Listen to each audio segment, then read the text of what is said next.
My name is Sarah Miller. I'm 35 years old, and my story doesn't have a fairy tale beginning.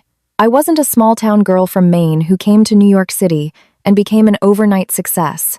I'm just an ordinary woman who, with nothing but grit, put herself through college in the city and has survived since with 2 hands and a level head. I work as an accounting manager for a construction supply company. It's not glamorous, but it's stable. People say accountants are dry, but I think I'm just used to looking at numbers and sticking to principles. But when you stick to principles for too long, you sometimes forget how to guard your own heart. I was married to John Peterson for 6 years. He was 5 years older than me, a project manager who was always visiting construction sites. When we first met, he was mature and kind. When we visited my parents back in Maine, he was perfectly respectful, praising every single dish my mother served as if it were a gourmet meal. My mother would boast to the neighbors that her Sarah had found a truly good man. Hearing that, I made a promise to myself. I would be a wise wife who supported her husband through everything. His family lived in the city. His mother, Eleanor Peterson, is 64 this year. A devout Catholic, she attends Mass daily and recites the rosary with the precision of a clock. She wasn't a difficult mother-in-law. She was gentle, spoke little, and always offered me advice rooted in her faith. "Sarah, dear," she'd say, "if you uphold the values of the home and accept God's will, everything will be peaceful. I firmly believe we reap what we sow." One day, I came home with an exhausted face from working late. She placed a bowl of warm soup on the table and said quietly, "Anger is a fire that burns only the one who holds it." Her words always calmed my heart. I truly respected her for that gentle piety, but there was another person in my husband's family, his sister, Jessica Peterson. Jessica was 3 years older than John, a successful real estate agent with a wide network and a voice as smooth as silk. Her favorite phrase, which she used like a verbal tick, was, "I'm only telling you this because I'm worried about you." It would take time for me to learn whether that worry was genuine or had another agenda. Jessica had a talent for making everyone believe she was right, and strangely, her righteousness always seemed to benefit her. Our first home was an apartment in Brooklyn. It wasn't luxurious, but it was a clean, comfortable nest we'd built together. Being meticulous, I had a place for everything. The salt shaker, the sugar bowl, the files I decided where everything went. People called me neat, but I knew myself better. I was afraid of clutter. Chaos, I believed, led too easily to conflict. On a Saturday evening, my mother-in-law and sister-in-law came for dinner. I prepared a simple but elegant meal, a pot roast, mashed potatoes, a well-made salad, and the olive tapenade John had loved since before we were married. As I set the table, I said, "Honey, don't eat too much of the tapenade. Your blood pressure has been high lately." He smiled gently. "Yes, dear. I'll listen to you." Jessica sat down, scanned the table, and clicked her tongue in praise. "Look at this. Ever the accountant, running her house like a perfect ledger. You're a blessing to this family." It might have been a casual comment, but it warmed my heart. I hadn't sought praise, only acknowledgement of my efforts. Since Eleanor was a vegetarian, I'd prepared a separate mushroom risotto for her. She ate slowly, occasionally remarking, "A humble meal shared in harmony is the most precious thing." Her words always felt like a protective embrace, but something was off about John that night. He was still smiling, serving his mother, and responding to his sister, but his eyes were somewhere else. "Are you tired?" I asked. "Or did something happen at the site?"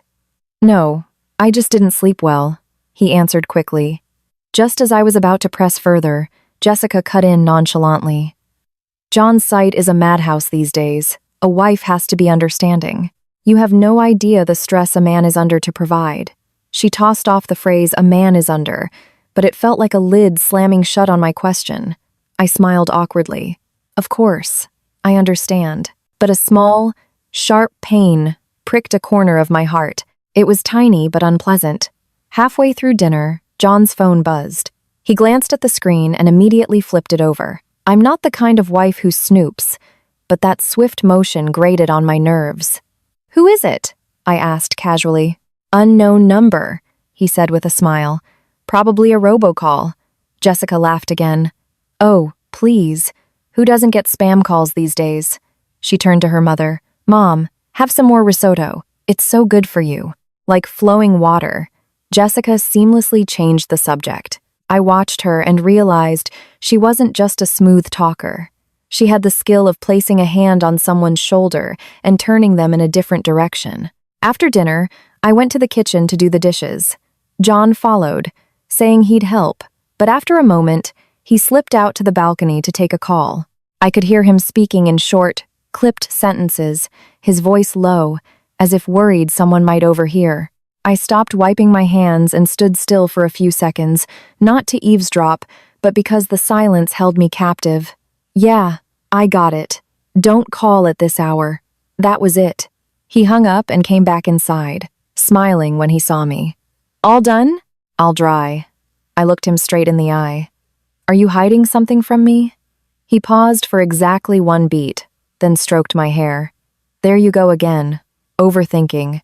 It's just work stuff. His words were light as a feather, but that one beat pause landed in my heart like a stone. That night, Eleanor said her rosary in the living room before saying she wanted to head home early. I walked her to the door.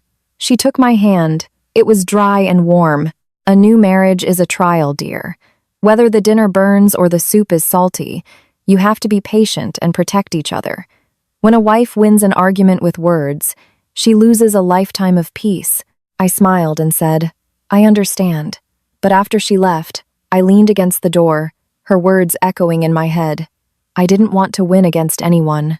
I just wanted to know if I was living in a real home or on a stage where someone else was directing the play. Before leaving, Jessica pulled me aside, speaking as if we were sisters.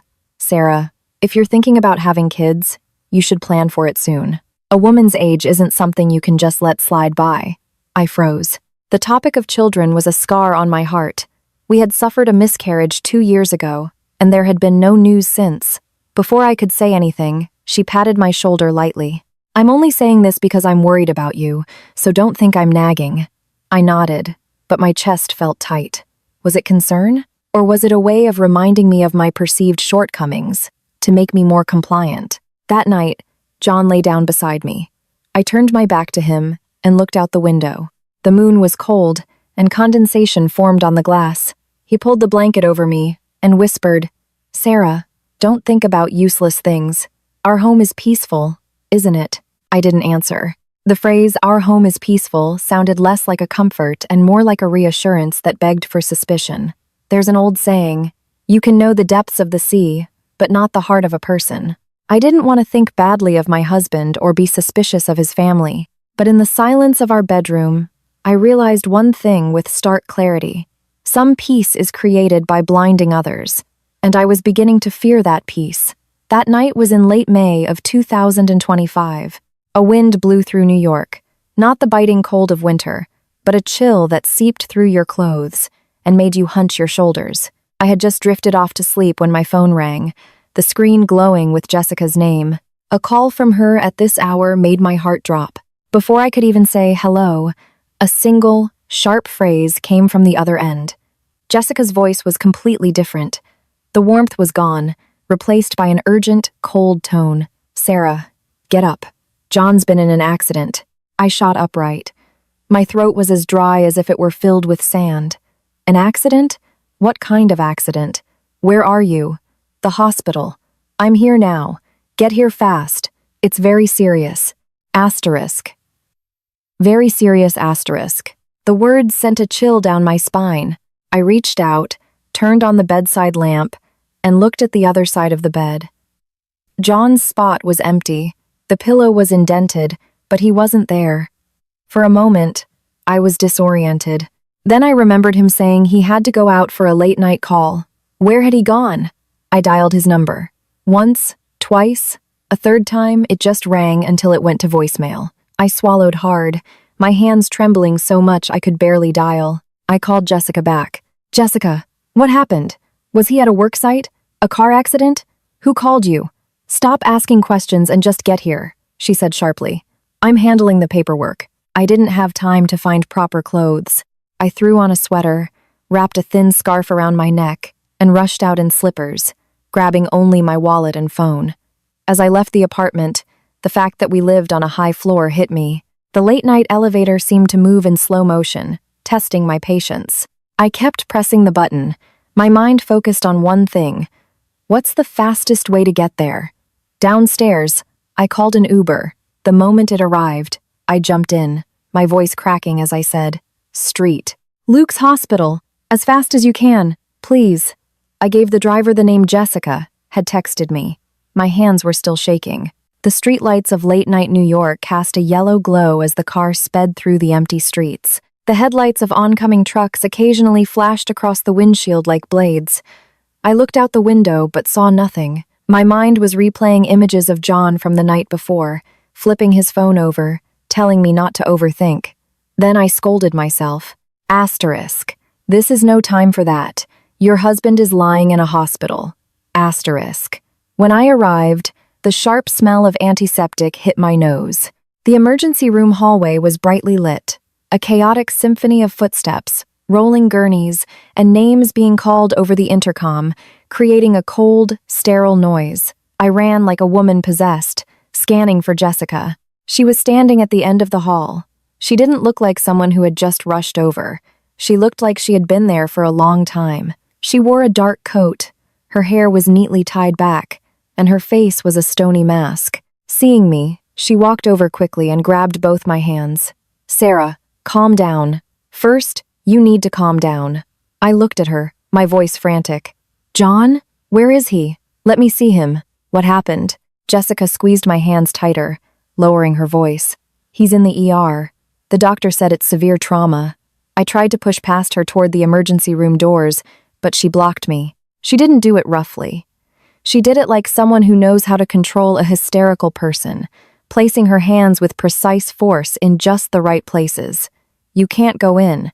They won't let you. Don't make a scene here. Just be still." I looked at the ER doors.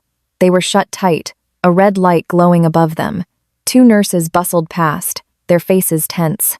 I noticed a man sitting on a bench, his clothes dusty, his head bowed low. Just as I was about to ask, Jessica pulled me aside. "Sit here," I called Mom. I was shocked. "Mom? She knows? What if she collapses?" "She knows. She's on her way. You need to pull yourself together." Asterisk. Pull yourself together. Asterisk.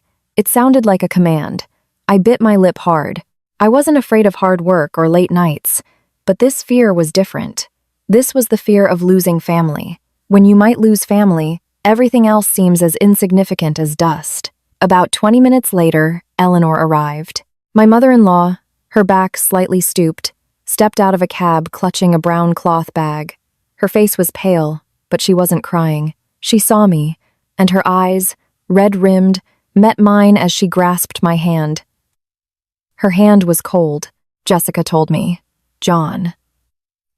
She couldn't finish the sentence. She took her rosary from her bag and began to move the beads, her lips murmuring prayers. My heart ached for her. A woman who had lived a life of piety and vegetarian meals surely never imagined she would be waiting outside an emergency room for news of her son. Jessica stood beside her mother, handing her a tissue and speaking softly. "Mom, you have to be strong. If you fall apart, Sarah will too." Hearing that felt like a vice squeezing my heart. I couldn't cry out loud anymore.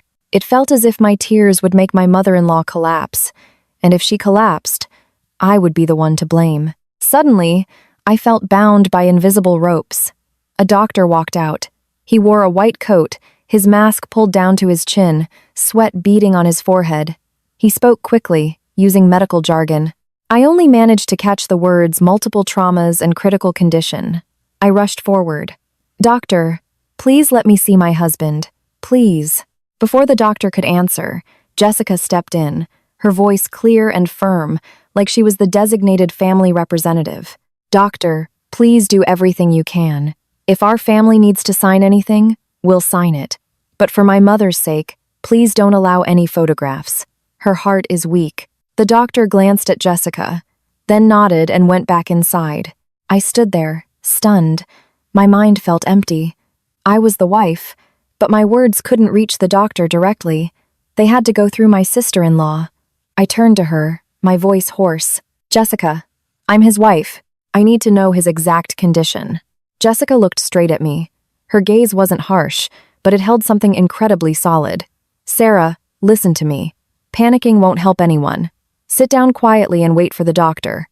I wanted to argue, to snap back, but then I saw my mother-in-law, her lips moving in prayer, clutching her rosary as if it were a lifeline. A phrase she often used came to mind. Even a torn piece of paper must keep its edges. That saying now felt like a shackle on my heart. Asterisk. For Mom's sake, asterisk, I told myself. Time crawled by. Every time the ER doors opened, my heart pounded. Occasionally, Jessica would get up, turn her back, and take a call in a low voice. I couldn't hear everything, but I heard her repeating, "Yeah, I got it. I'll handle it." Near midnight, the doors opened again. The doctor walked out, his face grim. I shot to my feet, my legs so weak I almost fell. My mother-in-law stood up too, the rosary slipping from her grasp before she caught it. The doctor looked at the three of us, one by one, and then said something that sounded to my ears like a sledgehammer striking stone. "You need to prepare yourselves." I don't remember how I breathed. I only remember Jessica immediately supporting her mother's shoulder with one hand and pulling me toward her with the other, as if to bind us into a single unit to receive the final verdict. And in that unit, I suddenly realized that from the moment I arrived at the hospital, every significant move had been orchestrated by Jessica. I was just a follower. The person who should have been closest to my husband was me, yet I was on the periphery. The thought flashed through my mind like lightning and was just as quickly swallowed by fear. At that moment, I was praying to God, to anyone who would listen, for my husband to survive. But in that cold hallway, I felt one thing clearly. When a person is in a state of panic, they lean on the calmest person in the room. And if that calm person has a hidden agenda, the one in panic is nothing more than a puppet. I didn't know where that night would lead me. I only knew my throat was tight and my eyes stung, but I couldn't cry out loud. I was afraid my mother-in-law would collapse, afraid my family would fall apart, afraid everything would come crashing down at once. After telling us to prepare ourselves, the doctor paused, as if giving the family a moment to absorb the shock. I could hear the blood rushing in my ears. Beside me, my mother-in-law's fingers flew over her rosary beads, her lips trembling. My sister-in-law held her mother's shoulder tighter and glanced at me. Her look was like a nail being hammered in. Asterisk, Sarah, you can't fall apart. Asterisk, I wanted to scream. Let me in. I'm his wife. Asterisk, but my throat felt as if it were clamped shut. A single thought consumed me. Asterisk, if I lose my composure, Mom will collapse. And if she collapses here, people will see me as the one who caused this tragedy. Asterisk. The doctor, in a voice devoid of emotion, like someone who had delivered this news too many times, continued, "We did everything we could, but he didn't make it." I don't remember if I cried out. I only remember my legs giving out and collapsing to the floor. I grabbed my sister-in-law's sleeve like a drowning person clinging to a railing. She helped me up, but it wasn't a gentle embrace. It was like catching a falling object to prevent it from breaking, not like a hug meant to comfort. I looked up at the doctor, forcing out words like a person gasping for air. "Doctor, please, just let me see his face one last time, even for a minute." Before the doctor could reply, my sister-in-law interjected. Her voice was like steel, though still masked in gentleness. "Doctor, the trauma was very severe, wasn't it? Would there be protocols we need to follow for infection control? My mother has a weak heart. Seeing him like that would cause her to collapse from shock." The doctor glanced at my mother-in-law, who stood there like all her energy had drained away, staring into space with bloodshot eyes. He sighed. "I understand how you feel, but in cases like this, we don't recommend viewing.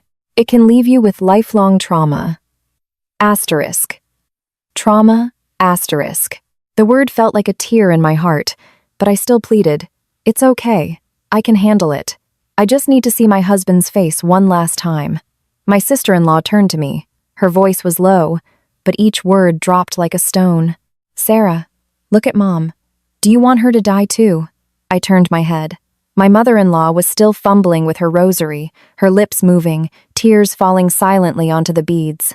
She whispered, so quietly it was almost to herself. My child, you have to let the departed go in peace. To cling to them is to create a heavier cross for them to bear. Asterisk. A heavier cross asterisk. The words were like a lid pressing down on my chest. I was a daughter-in-law, a wife, and I was standing in a hospital corridor in front of everyone, in front of my mother-in-law. How was I supposed to react without being labeled disrespectful, childish, the daughter-in-law who would make her mother-in-law collapse? I felt cornered, with no way out. I bit my lip until I could taste blood. Then, like a broken person, I nodded. Jessica immediately switched into business mode. She turned to the doctor, asking about procedures, paperwork, and timelines. Each of her questions was smooth and clear, as if she had memorized them beforehand. I stood beside her, feeling like a stranger. A nurse handed over some forms. Jessica took them, scanned them quickly, and then handed me a pen. Sarah, sign here. It's required for the hospital to release the body. I'll hold on to the paperwork. I stared at the dense text, but my vision was blurry. I tried to read a few lines, but the words seemed to dance. A single sentence echoed in my mind. Asterisk. My husband is lying in there, and I can't see him. What rights do I have left? Asterisk, I signed. My signature was shaky and crooked. As soon as I did, Jessica took the papers, folded them neatly, and put them in her bag. It was a quick, decisive motion, without a hint of hesitation. I turned my head, my voice cracking. Jessica, where is he now? She looked at me directly. He's being processed. Don't go in. Do you want Mom to see that? Do you want her to live the rest of her life in fear? Again, my mother-in-law. Again, the invisible rope that bound me. I walked over to her, knelt before her, and took her hands. They were as cold as water. She looked at me, her eyes swollen, and slowly said one thing. I'm so sorry, my child. Her words tightened my chest. What was she sorry for? For not protecting her son? Or for not protecting me? I didn't know. I only knew that she was in genuine pain, and that next to her genuine pain, someone else was calmly controlling everything. About an hour later, a gurney covered with a white sheet was wheeled down the hallway. I instinctively stood up and took a step forward. Please, just let me see him. Please. Before my hand could even touch the sheet, my sister-in-law stood in my way. She didn't hug or pull me. She simply blocked me. In a voice that was soft but no longer gentle, she said, Sarah, stop it. Are you going to make a scene here? I froze. People were staring. The nurses, the doctor, my mother-in-law, they were all looking at me. I felt like a person in a picture frame. The moment I stepped out of that frame, I would become the bad guy in everyone's eyes. I stepped back. The gurney passed, the white sheet passed, and I realized, in that moment, I had lost the right to see the face of the man I called my husband. Late that night, Jessica called a cab and sent her mother home first. My mother-in-law leaned on my shoulder, breathing heavily, still murmuring something. I helped her into the car and asked the driver to go slowly. After the car disappeared, I turned around. My sister-in-law was still at the hospital entrance, a phone wedged between her shoulder and ear, speaking in short sentences. Yeah, do it like I said. I have the papers. I stood a few feet away. I couldn't hear everything, but the word papers pierced my heart. It felt like something had been taken from me before I even realized it was gone. That night, I followed my sister-in-law to handle the remaining procedures. I was so exhausted, my mind was a blank slate. When people handed me documents, Jessica would explain in a few words, and I would sign. I signed like a machine, even though my heart had turned to cold ash. People say you learn a person's true character in times of hardship. Back then, my mind wasn't clear enough to understand that. But I did know one thing. On the night my husband died, I was taught to obey, to be silent, and to not create a heavier cross for anyone. But some crosses aren't made by the living. Sometimes, they are placed on your head by someone else, who then tells you to bow your head and bear it. The next morning, when I woke up in our Brooklyn apartment, I felt as if a part of my body had been amputated. On the dining table, the cup of water John had been drinking from last night was still there. In the ashtray on the balcony, a half-smoked cigarette remained. Everything was the same, but the person was gone. The feeling wasn't loud. It was subtle, like a paper cut, shallow, but stinging for a long time. Jessica called very early in the morning. Her voice was hoarse but still concise. "Sarah, get dressed in black. I'll pick you up and take you to the funeral home. Mom is already there." I asked a question that I knew was foolish even as I said it. Where is he now, Jessica?" Without blinking, she replied instantly, "He's been moved to the mortuary. Stop asking. I'll take care of everything. Asterisk. I'll take care of everything. Asterisk." The phrase was repeated like a stamp on every matter. I nodded and got dressed. As I buttoned my shirt, my hands trembled so much I couldn't do it properly. I stood in front of the mirror and saw my pale face, and for the first time in my life, I understood that some shocks can age a person overnight. The funeral home was busier than I expected. People came not just out of grief, but also out of obligation. John's colleagues, clients, distant relatives, they filled the hallway. The sound of the organ music was bone-chilling. The smell of incense and lilies mixed together, creating a thick, numbing scent. I walked in, my legs weak. Eleanor was sitting in a chair in the front row, still clutching her rosary. When she saw me, her swollen, red eyes struggled to compose themselves. "You're here, my child." She took my hand, gripping it tightly as if she were afraid I would disappear like incense smoke. Jessica was different. She stood at the reception desk, directing people where to place wreaths, who should sign the guest book, and who should arrange the chairs. Everything moved according to her gestures. Whoever came, they heard her greetings, her introductions, and her appropriately somber but formal stories about John. People looked at her and nodded. His sister is so capable. I stood nearby, hearing those words, and sensed that people were praising her. My grief was just the backdrop. I was seated in a chair next to the memorial photograph. In the picture, John was smiling gently, his eyes looking as if they were still on me. I wanted to touch the photo, but I pulled my hand back, afraid I would burst into tears like a child. If I cried, people would flock to me, offer platitudes, and then, a few minutes later, go back to shaking Jessica's hand and praising her competence. An aunt-like relative whispered in my ear, "Stay strong, dear. A woman's life is about the cross she is given to bear. If this is your burden, you must carry it." I nodded and whispered thank you, but my insides churned. What kind of burden was this? Have people become so accustomed to giving fate a light name to make it easier to swallow? The crowd grew, and people gathered in small groups, talking in low voices. I overheard snippets. John was such a good man. It's a shame. Sarah is so young to be a widow.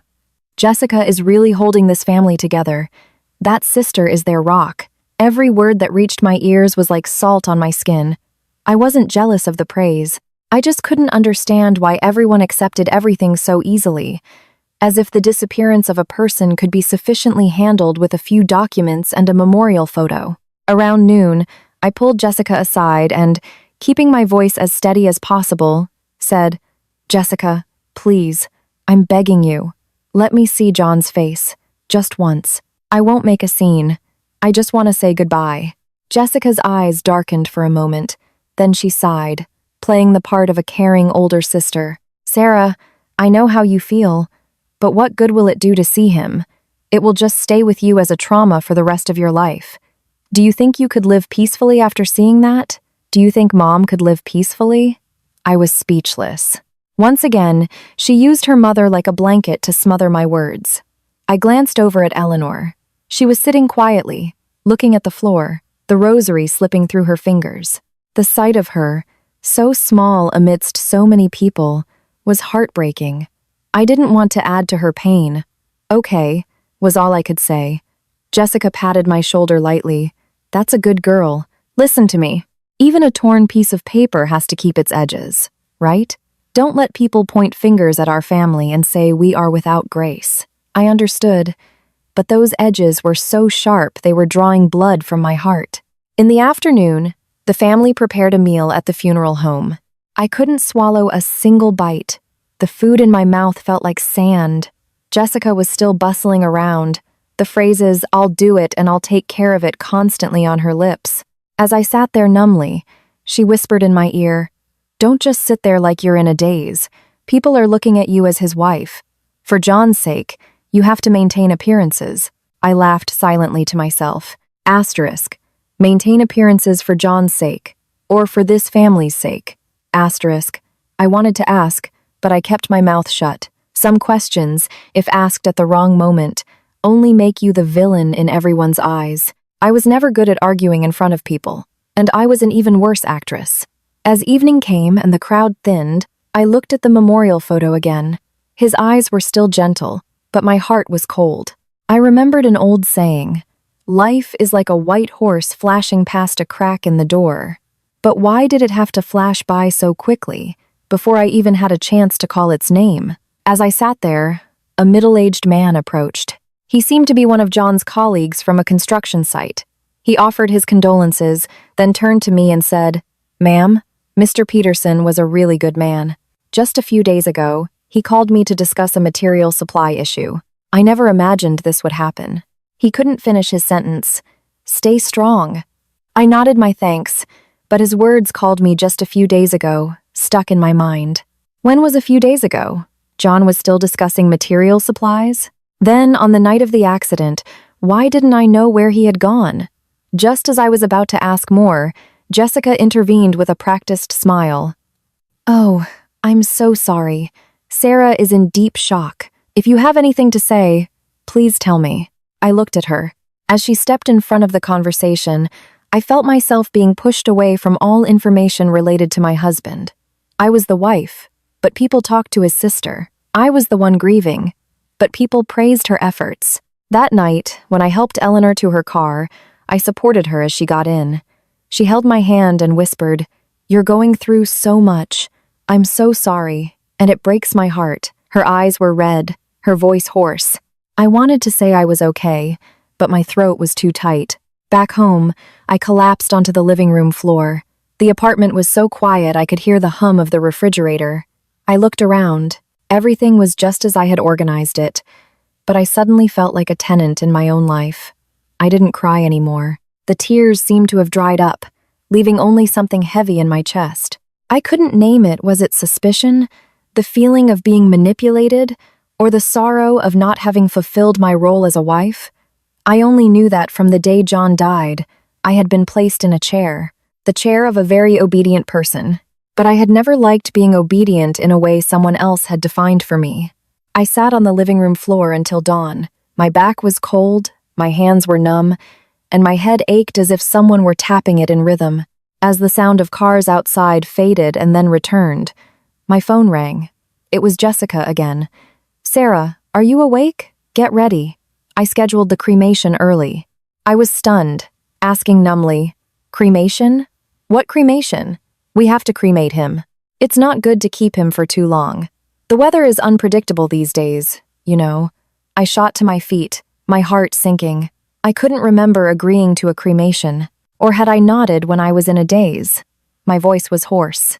"Why so fast, Jessica? Can't we just wait a little longer?" Jessica cut me off. Her voice was still gentle, but there was a strained quality to it. "Sarah, listen to me. Don't cling to him. You have to let the departed go in peace. Mom was up all last night praying. Her eyes are swollen shut. If I drag this out, she'll collapse."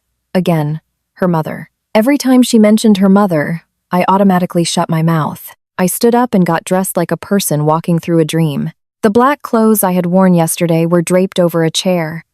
I put them on, and they felt as heavy as if they were made of lead. The air at the funeral home was even heavier than the day before. The smells of incense, wilted flowers, and mourning clothes mingled into a thick fog. My mother-in-law was already there, sitting in a corner. Her eyes were red and swollen, as if she hadn't slept at all. When she saw me, she took my hand. It was trembling slightly. "Did you eat, my child?" I shook my head. She sighed. "I'll make you some porridge when we get home later. You can't collapse." Jessica appeared with a stack of papers in her hand. She nodded at everyone she met, her mouth forming words of thanks, apologies, and requests.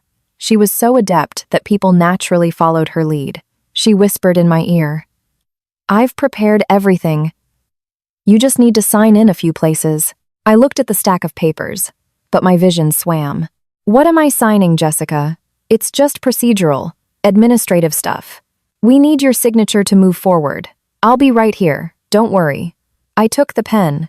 My hand was cold, and the feeling of the pen tip on the paper was like sandpaper.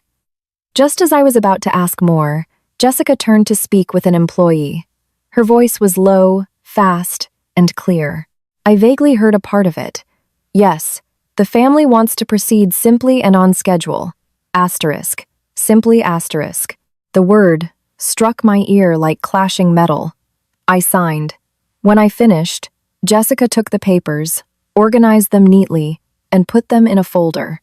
Her movements were as precise as a seasoned office worker's, even though I was signing away a person's life. When it was time for the procession, they wheeled out the casket. It was covered with a white cloth, looking brutally flat. I instinctively moved closer, my heart racing. I wanted to lift that cloth. I wanted to see John's face, even for a second. I believed that in this world, at the very least, a husband and wife should have a final goodbye, or their hearts would be torn apart. The moment I reached out my hand, Jessica blocked me. She didn't hug or pull me. She just stood in the right place to make my hand grasp at empty air. Sarah, no. I looked at her, my eyes burning. Jessica, please, just for a moment. I won't make a scene. Jessica moved closer and spoke in a low but firm voice. Do you want Mom to see this? Do you want to see her collapse right here? Sarah, listen to me. If you care about the one who's gone, let him go in peace. I turned my head. My mother-in-law was standing behind us, her hands clasped in front of her chest, murmuring a prayer. She wasn't looking at the casket. She had turned her head, as if afraid her own eyes would shatter. I was caught between my heart's plea and the crushing weight of duty. I clenched my jaw and stepped back. The hearse began to move. The wheels made a small squeaking sound on the tiled floor. The sound was quiet, but it felt like it would echo in my ears forever. I walked behind it, like a person following the shadow of someone they loved but could neither touch nor see. The crematorium was hot and stuffy. People directed the family to a waiting area. An employee recited procedural information like a machine. I looked around. Jessica was still in charge, talking with the staff, nodding continuously. I stood beside her, staring at the door on the other side. When that door closed, my last chance would be locked away too. I asked in a very small voice, "Can't I just stand a little closer?" Before the employee could answer, Jessica replied for him, "There's no need. We're fine here. You're not well. Don't push yourself." I smiled bitterly to myself. Asterisk. Am I weak? Or have I been brainwashed into believing I must be weak? Asterisk. I looked down at my shoes. Until yesterday, I was a wife. Today, I stood here like a person whose attendance was permitted, but whose rights could not be asserted. When the machinery inside started whirring, I couldn't hear it well. I only felt a subtle vibration in the air. My legs went weak. I wanted to run out, and at the same time, I wanted to run in. I stood there, frozen like a block of wood. My mother-in-law suddenly sighed, her voice hoarse. The Lord teaches us that life is fleeting. It is all fleeting. Then she turned to me, tears streaming down her face. She pleaded, "My child, stop thinking about it now. Don't hold on." I nodded, but in my heart, I couldn't let go. How could I? I had never even properly held on. People told me not to cling, but in reality, I had never even been allowed to touch the object of my attachment. When it was all over, they handed the family the urn. It was smaller than I expected. So small, it was disorienting. A man who was tall, who had walked into my home and smiled at me, was now contained in this cold box. Just as I reached out to take it, Jessica took it first, holding it to her chest like a precious object. "I'll hold it," she said. "Your hands are shaking too much." I looked at the urn in her hands. A strange feeling washed over me. It wasn't jealousy or clear suspicion. It was just emptiness, as if even my husband's remains were something I couldn't be the first to hold. On the way home with my mother, I sat in the back seat, staring out the window. The streets were still busy. Cars were moving. People were laughing and talking. Shops were open. The world was turning as usual, but I felt like I was frozen in a place no one could see. I repeated a line to myself. Life is a candle in the wind. But this wind, How cruel it was. When I got home, I went into the bedroom and opened the closet to find a shirt John used to wear. I held it to my chest and inhaled. A faint, unfamiliar scent emerged. It wasn't the smell of our laundry detergent. It was a very light perfume, but it made me freeze on the spot. I stared at the shirt as if I were looking at a clue. I didn't tell anyone. I couldn't scream. I just put the shirt down, washed my face, and sat at the dining table, in the very spot where I had told him to eat less tapenade last night. The apartment was so quiet I could hear the second hand of the clock ticking. I looked at the clock. It was still moving. Time was passing, but my heart felt as if someone had tidied it up, folded it into a corner, and told it to be obedient. People say that even a torn piece of paper must keep its edges. For my husband's family, for my mother-in-law, and for the sake of our marriage, I tried to keep those edges. But on the very day I said goodbye to him, I began to realize that some edges are set up so that others can easily grab you by the neck. And when they say on schedule, sometimes what's left behind isn't time, but a wife's right to grieve properly. I no longer had the energy to count the days. After the cremation, I only remember waking up every morning with a dry throat, swollen eyes, and a head that felt as heavy as a stone. I still went to work, signed documents, and sat in front of my computer. My hands worked, but my mind was floating somewhere else, over a gray landscape.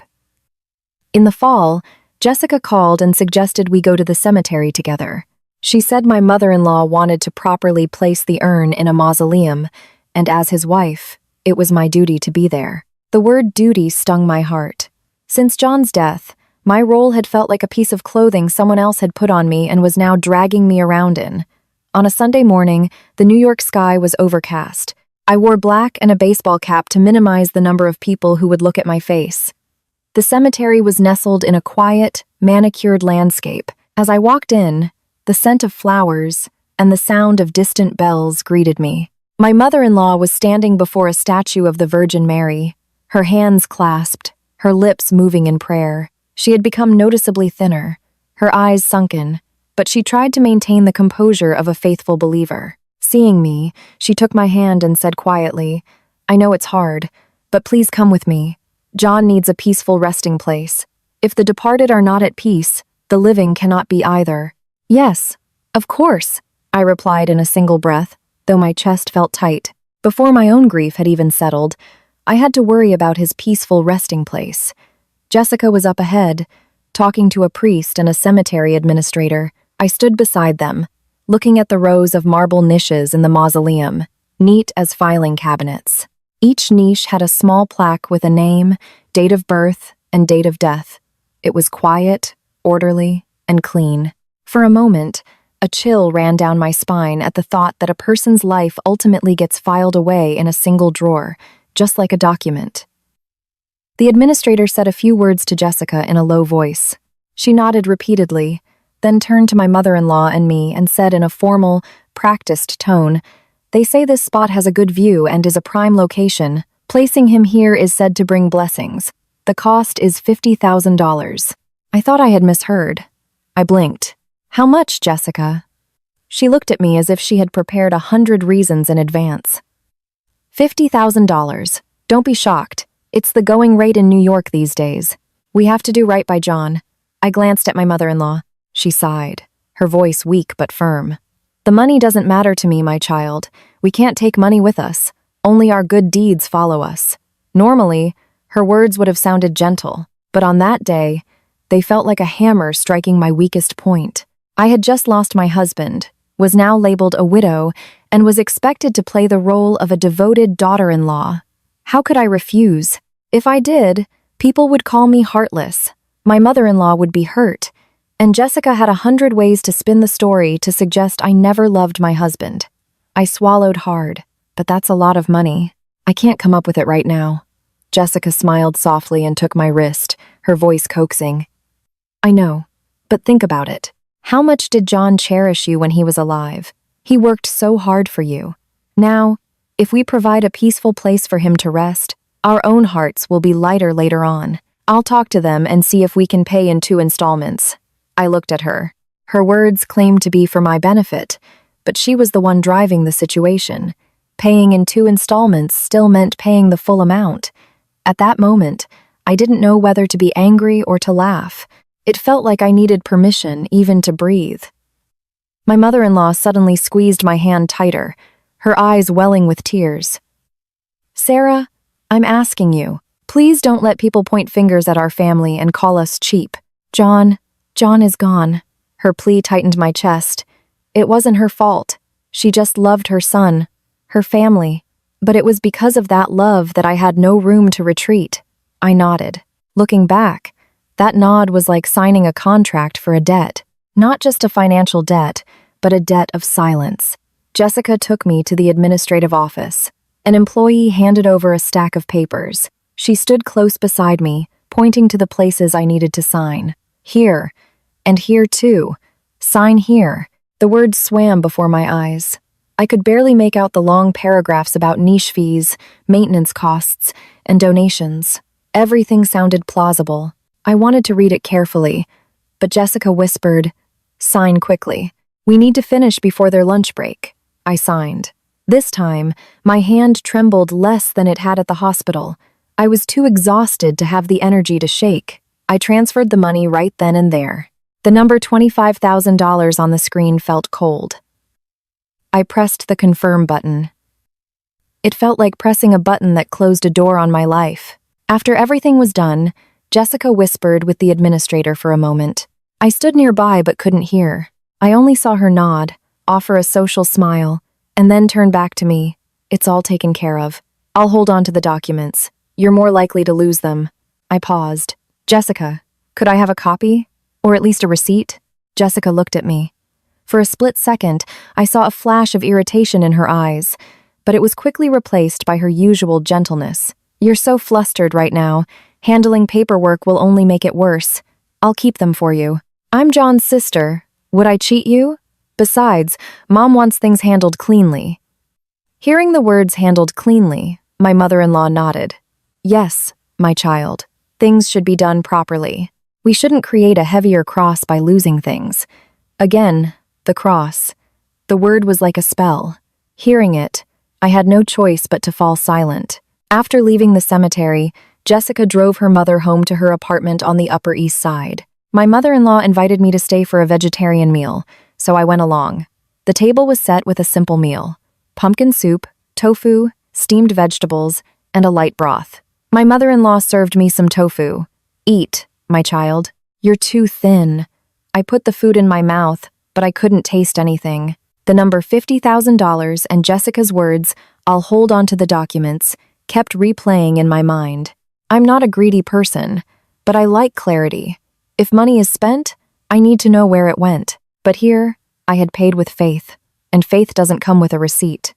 After the meal, Jessica casually poured tea and said, as if it were an afterthought, "Sarah, don't worry. From now on, you just need to worry about lighting incense and holding memorial services. I'll handle all the paperwork." I looked up at her. Her smile was still there, appropriately kind and sympathetic, but for some reason, that smile felt like a cloth being stuffed into my mouth. I replied in a very small voice, "Okay, Jessica, I'll do as you say." A wind blew outside the window. My mother-in-law was once again running her rosary through her fingers. Jessica was looking down, texting on her phone. I sat between these two women. One was pure enough to believe in duty. The other was cunning enough to use duty as a rope, and I felt like a small candle, burning faintly in a place sheltered from the wind, where no one could see. People say to love others as you love yourself, but on that day, I learned another lesson.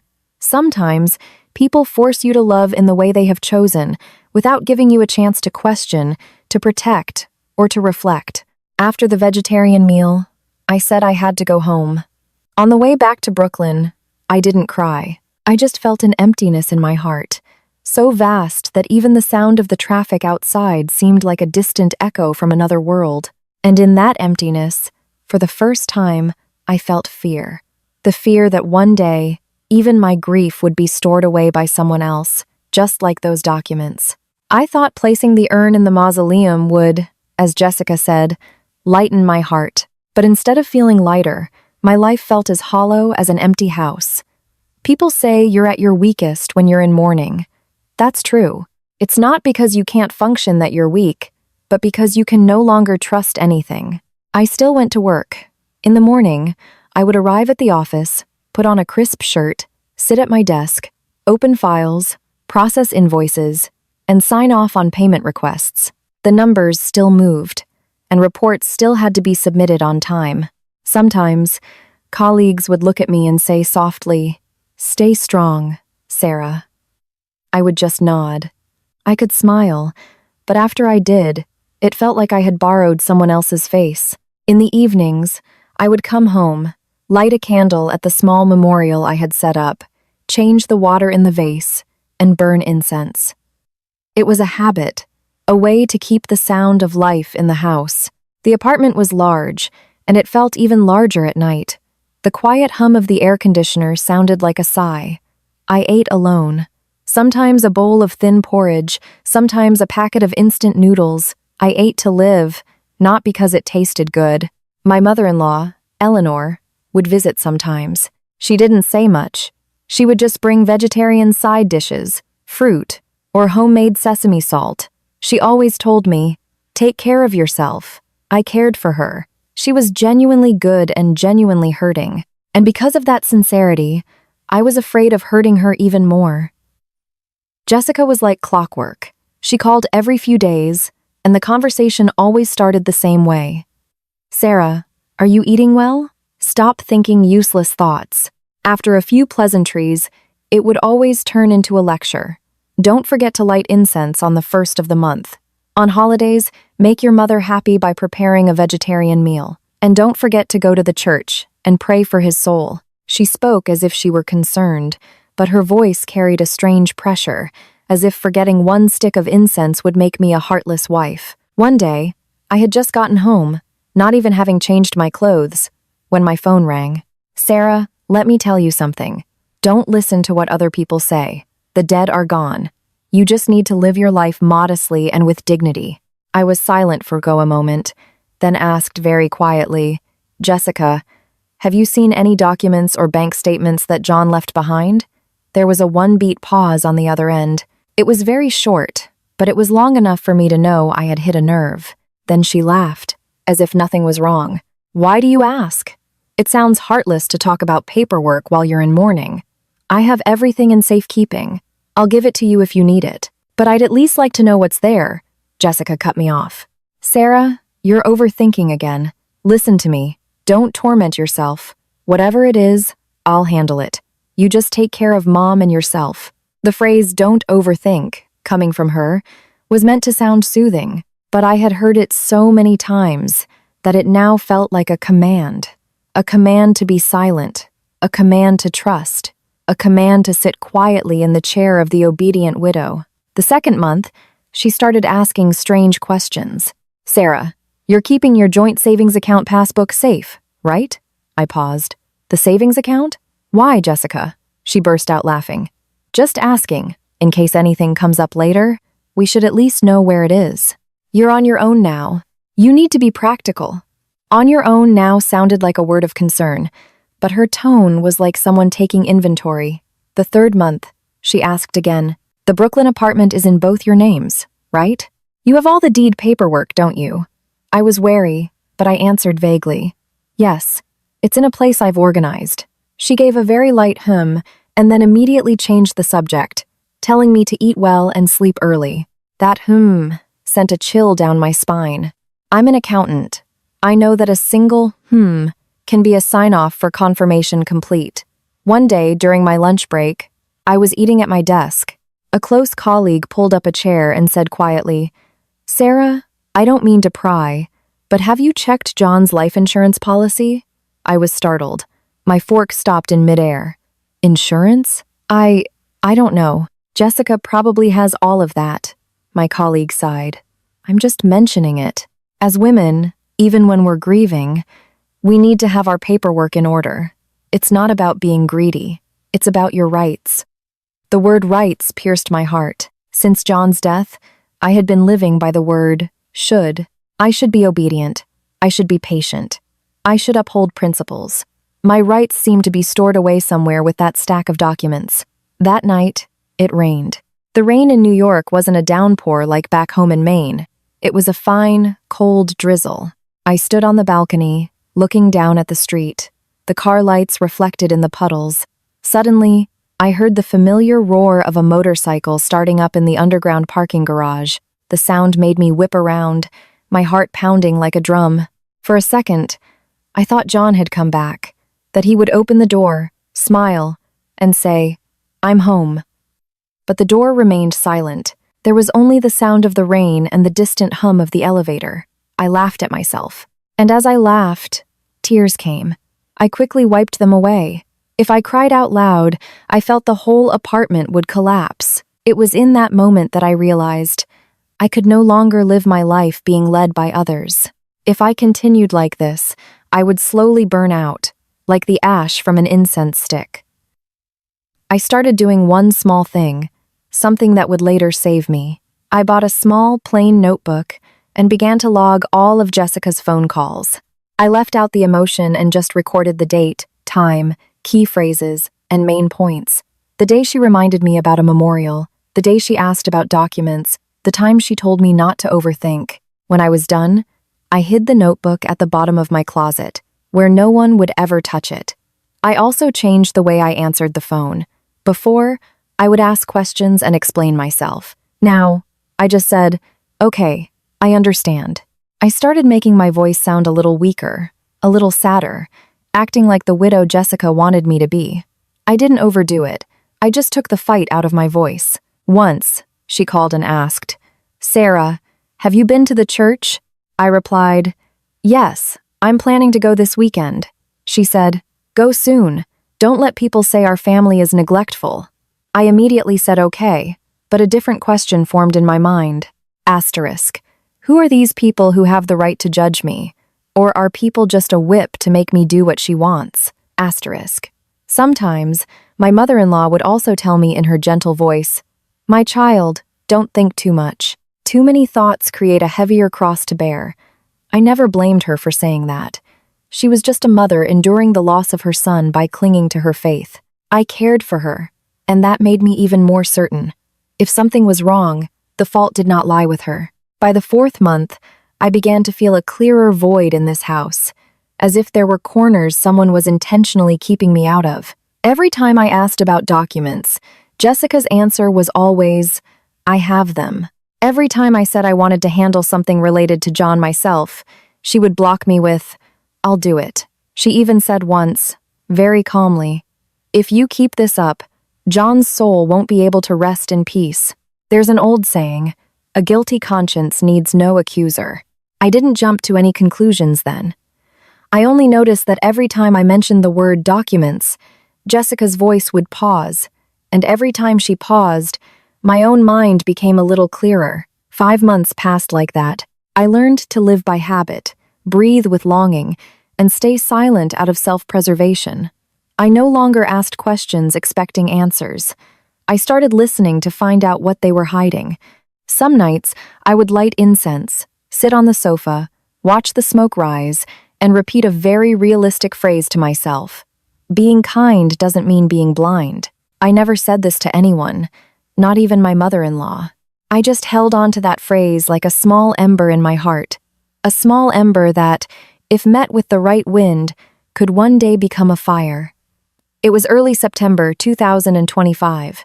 The New York summer heat had broken, but the afternoon sun still cast a dry, yellow light on the streets. I left work a little early to stop by the grocery store, just as Jessica had instructed, to buy food for a small memorial dinner for the 6-month anniversary of John's passing. I had no grand thoughts, just a simple list. Incense, candles, white lilies, some fruit, a box of crackers, and a few other items my mother-in-law had said were essential for memorials. The store was brightly lit, with soft music playing. People pushed carts, chose items, laughed, and talked. It was so peaceful that I felt out of place. I walked past the produce section, the meat counter, the spice aisle. I held a bundle of incense, but my mind was as empty as a freshly washed bowl. As I stood in front of the fruit display, I caught a faint, familiar scent. It was a specific brand of artisanal chili. I froze. John used to love that chili. But after his blood pressure went up, I had forbidden him from eating it. He would laugh and say, "A man's gotta listen to his wife, or he'll get an earful later." The memory surfaced so clearly it was as if someone had whispered it right behind me. I turned toward the condiment aisle. Among the neatly arranged jars, I saw a man in a faded t-shirt, dark shorts, and old sandals. He was holding a jar of that chili, tilting it under the light. The slight stoop of his back, the way he squinted to read the small print, it was exactly like John. So exactly like him that my heart felt like it had been yanked by a string. I stood frozen for several seconds. My mind had no room for rational thought. Only a primal instinct times that as my husband times drove me forward. I abandoned my cart and walked toward him. Each step felt like walking on cotton, yet my feet were as heavy as stones. I reached out and grabbed the man's wrist. My hand was cold, but my grip was surprisingly strong. "John?" The man whipped around. His eyes met mine. In that instant, I saw a flash of panic in his eyes, quick as lightning. It was gone in a flash, replaced by a blank expression. He gently pulled his hand away and said in an awkward, unfamiliar accent, "You've got the wrong person, ma'am. My name is Charlie Smith. I'm just visiting from out of town." I didn't answer. I stared directly at the corner of his left eye. There was a faint, crescent-shaped scar there. The very scar I had treated with ointment after he'd had a minor motorcycle accident, muttering that he was acting like a teenager. He had grinned and said, "With a wife like you, who needs a doctor?" I glanced down at his left hand. The tip of his pinky finger was missing. I remembered John once telling me a story about getting it caught in some machinery at a construction site. A story he told jokingly so I wouldn't worry. That was not a mark you could easily fake. The man started to avoid my gaze. The store was cool, but beads of sweat formed on his temples. He forced a smile. "Lady, you really have the wrong guy. It's just a resemblance." I still didn't speak, just squeezed his wrist a little tighter. My voice, even to my own ears, was chillingly calm. "Stop acting. What are you so afraid of?" A second later, he violently wrenched his hand free. The jar of chili fell onto a shelf with a thud. He took a step back, his eyes darting around for an escape route, then turned and ran. People stared. An employee started to walk over, asking what was wrong, but I just stood there. I didn't scream. I didn't collapse. I didn't cry. Strangely, something inside me slammed shut, locking away all vulnerable emotions. I followed him, past the bakery, weaving through people, straight for the exit. I didn't rush. I walked quickly. I knew if I shouted, he would vanish like smoke. When I got to the parking lot, I saw him kick-starting an old motorcycle, which roared to life as he sped out onto the street. Without hesitation, I hailed a cab. My voice was so firm the driver was taken aback. "Sir, please follow that motorcycle. Keep a safe distance, please." The taxi started moving. I sat in the back, my hands on my knees, my palms slick with sweat. The motorcycle crossed a bridge. The wind howled against the windows. The city outside was still busy and loud, but in my mind, there was only a straight line connecting my heart to the back of that man. He wasn't speeding. He was like someone afraid of being followed but not willing to risk his life to escape. The car entered a neighborhood in Paterson, New Jersey. The streets grew narrower, the houses were packed tightly together, and power lines crisscrossed overhead like a spider web. I asked the driver to slow down and stop at a distance. I got out of the car and hid behind a tree. My heart was pounding, but my mind was clearer than ever. The door of an old, single-story house with a slate roof opened, and the man went inside. Just a few seconds later, a plainly dressed woman came out, took a plastic bag from his hand, and said something I couldn't hear. Then, like birds freed from a cage, 2 children ran out of the house. "Daddy's home! Daddy!"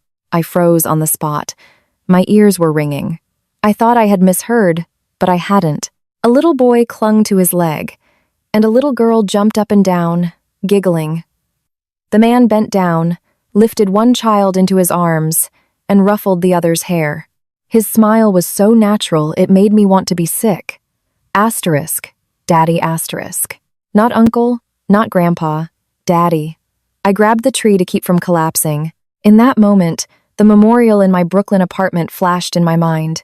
The photo of John smiling gently, the incense I had burned for 5 months, the $50,000 mausoleum niche I had paid for.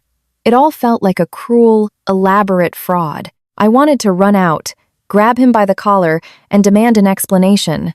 But another part of me growled, asterisk, stay calm. If you make a scene here, you'll lose your lead, and all you'll be left with is a fight and a scandal. The truth will evaporate like mist. Asterisk. I took out my phone and snapped a picture. It didn't show his face perfectly, but it captured him holding the child, the silhouette of the woman at the door, and enough of the house to prove it was real. To anyone listening this far, I have something to say. If this story is compelling, please support this channel with a like and a comment. And if you were in my shoes, what would you do if you saw the person you thought was dead holding a child who called him daddy? Leave a comment below. As the story nears its end, another truth will be revealed that will shock many. I walked out of the alley. My feet felt like they were stuck in mud. I didn't cry. The tears were gone, replaced by a coldness that ran from the nape of my neck down my spine, a chill like standing at the edge of a well. When I got home, I locked the door and leaned my back against the wall. The apartment was still clean and tidy, but to my eyes, it looked like an empty stage. I went straight to John's home office, a room I had rarely entered out of respect for his space. I stood in front of the safe. I placed my hand on the dial. I took a long, slow breath. People say a guilty conscience needs no accuser. Today, I had seen that guilt with my own eyes. And from today, I knew that when the truth reveals itself, even the gentlest person's heart can turn to stone to avoid being deceived again. I stood in front of the safe for a long time, my hand trembling, not because I had forgotten the combination, but with a different kind of tremor, the kind a person feels after witnessing the truth and struggling not to be consumed by it. The safe was hidden inside a closet. It mostly contained the deed to our apartment, bank statements, and a few contracts. John used to say, "You keep it. You're more meticulous than I am." I had believed it was trust. Now I think that sometimes people give you the key not so you can open the door, but to make you think you hold the power. I turned the dial. The dry click echoed in the quiet room. When the safe door opened, the smell of old paper and cold metal wafted out. I didn't rush or panic. I took things out one by one, stacking them by category on the desk: the apartment deed, the car title, work documents, insurance policies. Looking at those black and white papers, my eyes stung. A person's life could be so neatly filed away. My phone still held the picture I had hastily taken in that alley. I zoomed in on the man holding the child. That hand, that profile so familiar I wanted to smash the screen to stop looking. But I didn't. I told myself I had to look closely. Some things have to be clear for you to save yourself. I opened an old photo album, our wedding photos, pictures from a beach trip, photos from a holiday visit to my parents' house in Maine. I picked a few where John's face was clearest and zoomed in on the corner of his left eye and his hand. The scar, the missing fingertip, everything matched so perfectly that the excuse of a resemblance was no longer possible. I sat down in the chair, leaning back as if against an iceberg. Details I had ignored before began to surface in my mind, things I had dismissed because I was in mourning and believed that useless thoughts would only create a heavier cross to bear. At the hospital, Jessica had been waiting as if she knew I was coming. When the doctor announced his death, she hadn't cried as much as I would have expected. She had just said, "Sign here, don't make a scene, think of Mom." The funeral was rushed, the cremation was hurried, and she took all the original documents. The $50,000 mausoleum she had spoken to the administrator separately before having me sign. Everything was like a railroad track, and I was just being pushed along it in a wheelchair. I got up and opened John's desk drawer. Inside were a few notebooks, some pens, a stack of business cards, and, tucked underneath, a thick envelope. It wasn't addressed to anyone, but the edges were worn, as if it had been carried in a pocket many times. I opened it. Inside were a few faintly copied documents: a bank queue ticket, a copy of some contract, and a small memo scribbled in pen. Asterisk. Patterson. Handle quietly. Don't call in the evening. Asterisk. The slanted handwriting wasn't mine or John's, but seeing it sent a chill down my spine. The word Times, Patterson Times was like a nail. I didn't jump to conclusions. I just took a picture of the memo and saved it in a folder simply named Evidence. I did something else. I opened my laptop and created a new file titled Timeline. Based on memory and records on my phone, I logged dates and times. The night Jessica called, the day of the funeral, the day of the cremation, the day I transferred the $50,000, and today, the day I saw the man I thought was dead holding a child. I didn't record emotions, only facts. An accountant has a habit. Numbers are harder to lie with than tears. Only after I had done all this could I take a deep breath. My chest ached as if it were being squeezed. But this pain was different from collapsing. This pain was waking me up. I sat at the desk again and looked around John's office. Everything was in its place. I used to think it was orderliness. Now I think it was a setup. On the bookshelf was a black, worn-out notebook. I took it down and flipped through a few pages. It wasn't a diary, but a log of construction site records, material lists, and some numbers.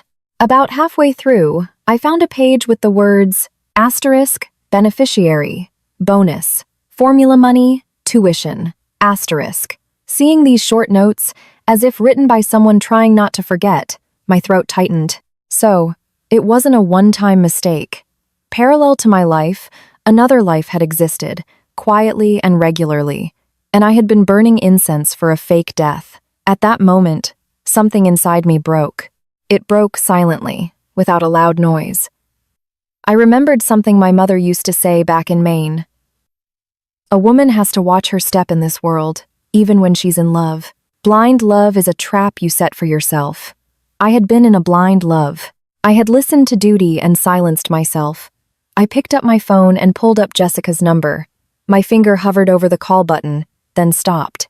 I knew that if I called now, they would know what I had seen, and the moment they knew, they would flee before I could set my own trap. I put the phone down. I went to the balcony and looked at the streetlights. The wind blew, and the coolness on my eyes made my mind clearer. Two currents were pulling at each other inside me. One wanted to rush out right now, to go to Patterson, grab that man by the collar, and ask him in the middle of the alley, "Aren't you tired of acting?" The other, colder part of me said very clearly, asterisk, "Do you want to win, or do you want to vent?" Asterisk, I went back inside, washed my face, and tied my hair back up. I took a small box from a closet drawer and put the memo with Patterson on it, the strange copied documents, and a printout of the photo from the alley inside. I locked the box and hid it in the deepest part of the closet. Then I did what I had been doing for 5 months. I lit incense. But today, as the flame caught, I was no longer praying. I watched the smoke rise, and a saying my mother-in-law often used came to mind. Now, I understood it in a different way. Asterisk, do good, and you will be blessed. Asterisk, blessings don't just fall from the sky. Sometimes, you have to reclaim them with composure and evidence. I placed my hand on the edge of the memorial table and whispered, as if to myself, "From now on, no one will steal my life in the name of death." After saying that, I turned off the light in the office and went to the bedroom. I lay down, my eyes wide open, staring at the ceiling. There were no more cries in my head, only straight lines, timelines, names, and a terrifying sense of calm. I didn't sleep that night, but I didn't break down either. I just quietly changed my role, from a woman being led to a woman starting to take the reins herself. I spent a sleepless night, but when morning came, I had to go to work. I took a cold shower to clear my head, tied my hair back neatly, put on my usual work shirt, and looked at myself in the mirror. My face was pale, and my eyes were tired, but my gaze was different. It was no longer the look of someone waiting and enduring, but the look of someone holding a ledger, ready to check every single entry. As soon as I got to the office, I sat down and turned on my computer.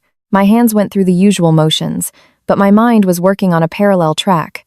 My colleague's words echoed, asterisk, "It's not greed, it's your right." Asterisk, where were my rights? In that Brooklyn apartment? In some document? In someone else's pocket?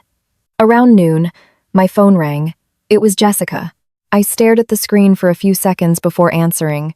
Her voice sounded as sweet and even as ever. "Sarah, you should go to Mom's place this evening and light some incense. She hasn't been feeling well lately." I lowered my voice, acting the part she expected, sounding weak. "Okay, I will, Jessica." She was silent for a moment, then asked abruptly, "Where were you yesterday? I called a few times, but you didn't pick up." My heart dropped, but I kept my expression cold. I said softly, "I went to the grocery store and came straight home. I was so tired I fell asleep right after dinner." She made a long, drawn-out, The sound sent a shiver down my spine. "Feigning concern," she added, "don't go out too much. If you're in crowded places, you'll just start overthinking again." I said okay just to end the conversation. After hanging up, I realized my back was damp with sweat, not from fear, but from the knowledge that she was starting to probe, and if she was probing, it meant she would be looking for a way to silence me, just as before. That afternoon, I didn't go straight home. I stopped at a copy shop near my apartment, printed the photo from the alley, and tucked it into my small notebook. I was uneasy keeping the photo only on my phone. In this day and age, if you lose your phone, you lose your evidence.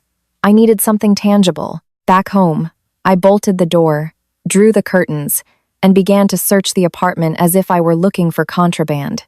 I didn't frantically turn things over. I divided the apartment into zones: living room, kitchen, bedroom, office, and searched them one by one. Every time I opened a drawer, I asked myself, asterisk, did John ever touch this? Could a document be hidden here? Asterisk. In a drawer in the shoe cabinet, I found an old parking ticket with an unfamiliar name on it. It wasn't John's name or mine. The ticket was expired, but the word Patterson was faintly printed on it. I picked it up. My heart skipped a beat. Asterisk Patterson again. Asterisk. It wasn't a coincidence. I put the parking ticket in my evidence box. I went up to the office, opened the safe again, and as I was organizing the documents, I paused at the insurance policies. I vaguely knew about John's policy because he had once said it was for the future. I had been proud that he was a man who planned ahead. Now, I see that pride can sometimes be the bait. I took out the policy and read it page by page. This time, I wasn't reading with the eyes of a grieving wife, but with the eyes of an accounting manager. The terms, the coverage, the beneficiary. I scrutinized every line. Tucked in the middle, I found an addendum. The paper was thinner, the print sharper.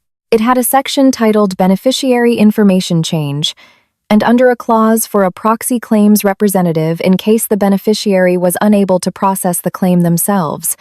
A name was neatly typed. Seeing it was like being slapped across the face. Asterisk. Jessica Peterson. Asterisk. I held my breath. At the bottom of the page were two signatures. One was John's, the other was mine. I looked at my signature. It was shaky, slanted, and rushed. I remembered a lunch break about a year ago. Jessica had come to my office with a stack of papers and said, "Sarah, just sign this. It's just an information update, so it's less hassle later. John got a big policy, and I don't want you to get confused." At the time, I was in the middle of a meeting, my head full of numbers.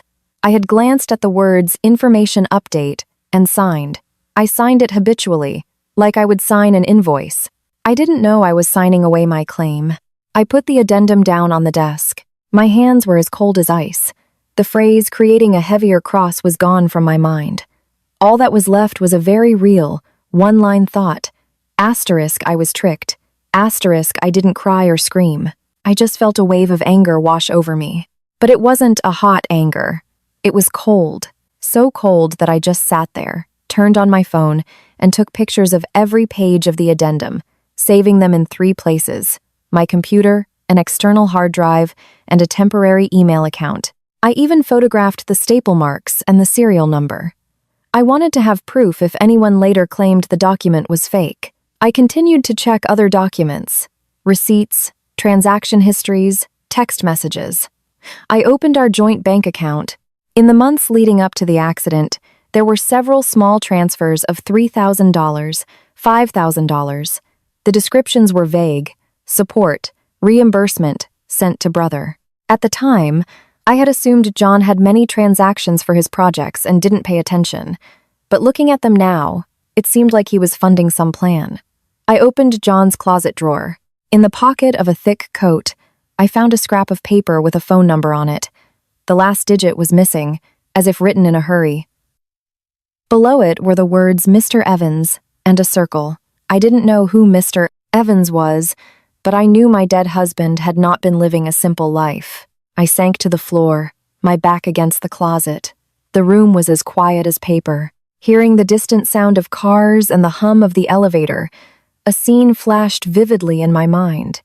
At the hospital, at the funeral home, at the mausoleum office, Jessica was always there, blocking me exactly where she needed to. I couldn't see my husband's face.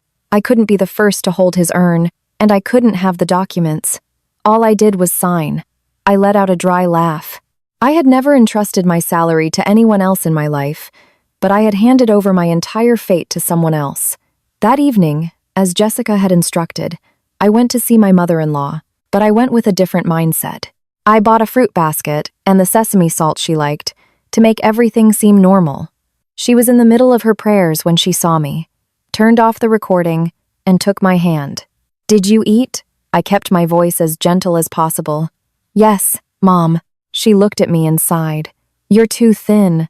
Stop thinking about it now." I looked at her. My heart softened. She was so good. She didn't know that others were using her faith as a shield. I wanted to ask her about what happened at the hospital, but I stopped myself. Asking now would only hurt her again and put Jessica on guard. I didn't have enough evidence to involve her yet. I just said, "Mom, please take care of your health. I'm okay." On the way back, I recited a new proverb to myself, one that fit me perfectly. Asterisk. A barking dog never bites. Asterisk. I would not bark. I would bite, but I would bite the right place at the right time. Back in my apartment, I added more to my timeline in the small notebook. Asterisk.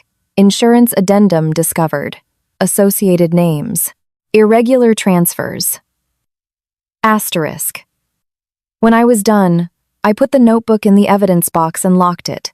That night, I lit incense as usual, but as the flame flickered, I no longer prayed for my husband to watch over me. I watched the smoke rise, and only one clear thought was in my mind. Asterisk. From today, I do not live by tears. I live by evidence. Asterisk. The next morning, I went to work as usual. No one knew that a cold storm was raging inside me. I still signed payment requests, attended meetings, and offered social smiles. But if someone even mentioned the word insurance, my heart would flutter as if a tight string inside me had been plucked. At lunchtime, I left an hour early, feigning illness. The first thing I did when I got home wasn't to eat, but to open the safe, take out the insurance policy, place it on the desk, and turn on the desk lamp to its brightest setting. I had taken pictures of the addendum yesterday, but I wanted to read it again, very slowly, very clearly, as if I were reading a verdict. The addendum was thin, the print neat. The polite language, about assisting a family member with paperwork, even sounded kind. It was that fake kindness that was most terrifying. I read the section on the proxy claims representative. The name times Jessica Peterson times was printed neatly, as if it had been decided from the beginning. At the bottom were John's signature and mine. My signature was shaky. Looking at that shaky handwriting, I remembered it clearly. It was a lunch break about a year ago. I was at my office. It was the end of the fiscal quarter, and my mind was filled with numbers and deadlines. Jessica had shown up in a beige dress, holding a stack of papers. She didn't sit down for long, just stood by my desk and spoke quickly, like someone worried about holding me up. "Sarah, I just need you to sign a few things. It's for John's insurance." I had the agent double-check the information, just so you don't have to run around yourself if anything ever happens. I remember listening while staring at my Excel spreadsheet.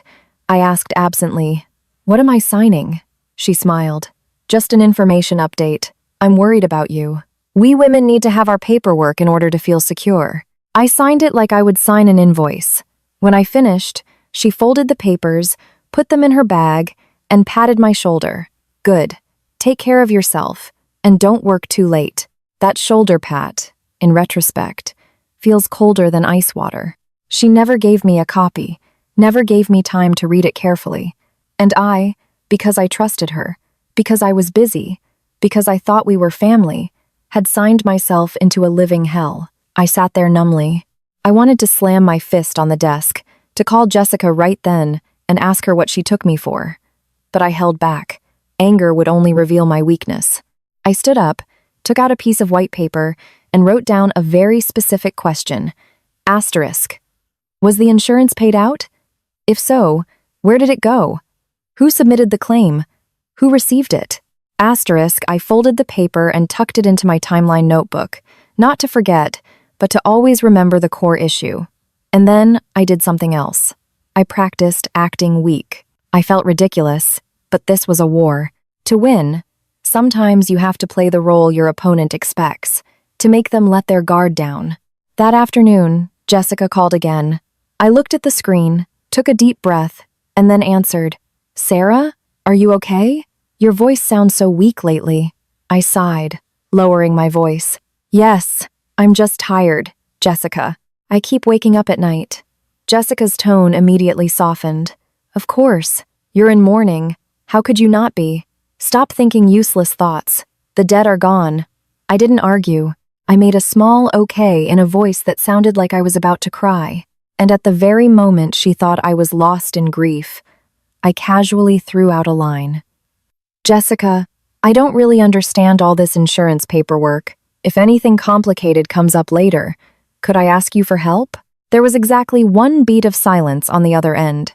Then, in a voice slightly faster than usual, she said, Of course. I can handle it. I'm familiar with those procedures. I gripped my phone tighter. Asterisk, familiar with the procedures. Asterisk. She said it so naturally, as if she had done it many times before. I pretended to hesitate. I'm just worried I'll mess it up and cause trouble for Mom. She answered immediately. Don't worry. I'll handle the paperwork. You just live your life with dignity and protect John's honor, our family's honor. Asterisk. Honor. Asterisk.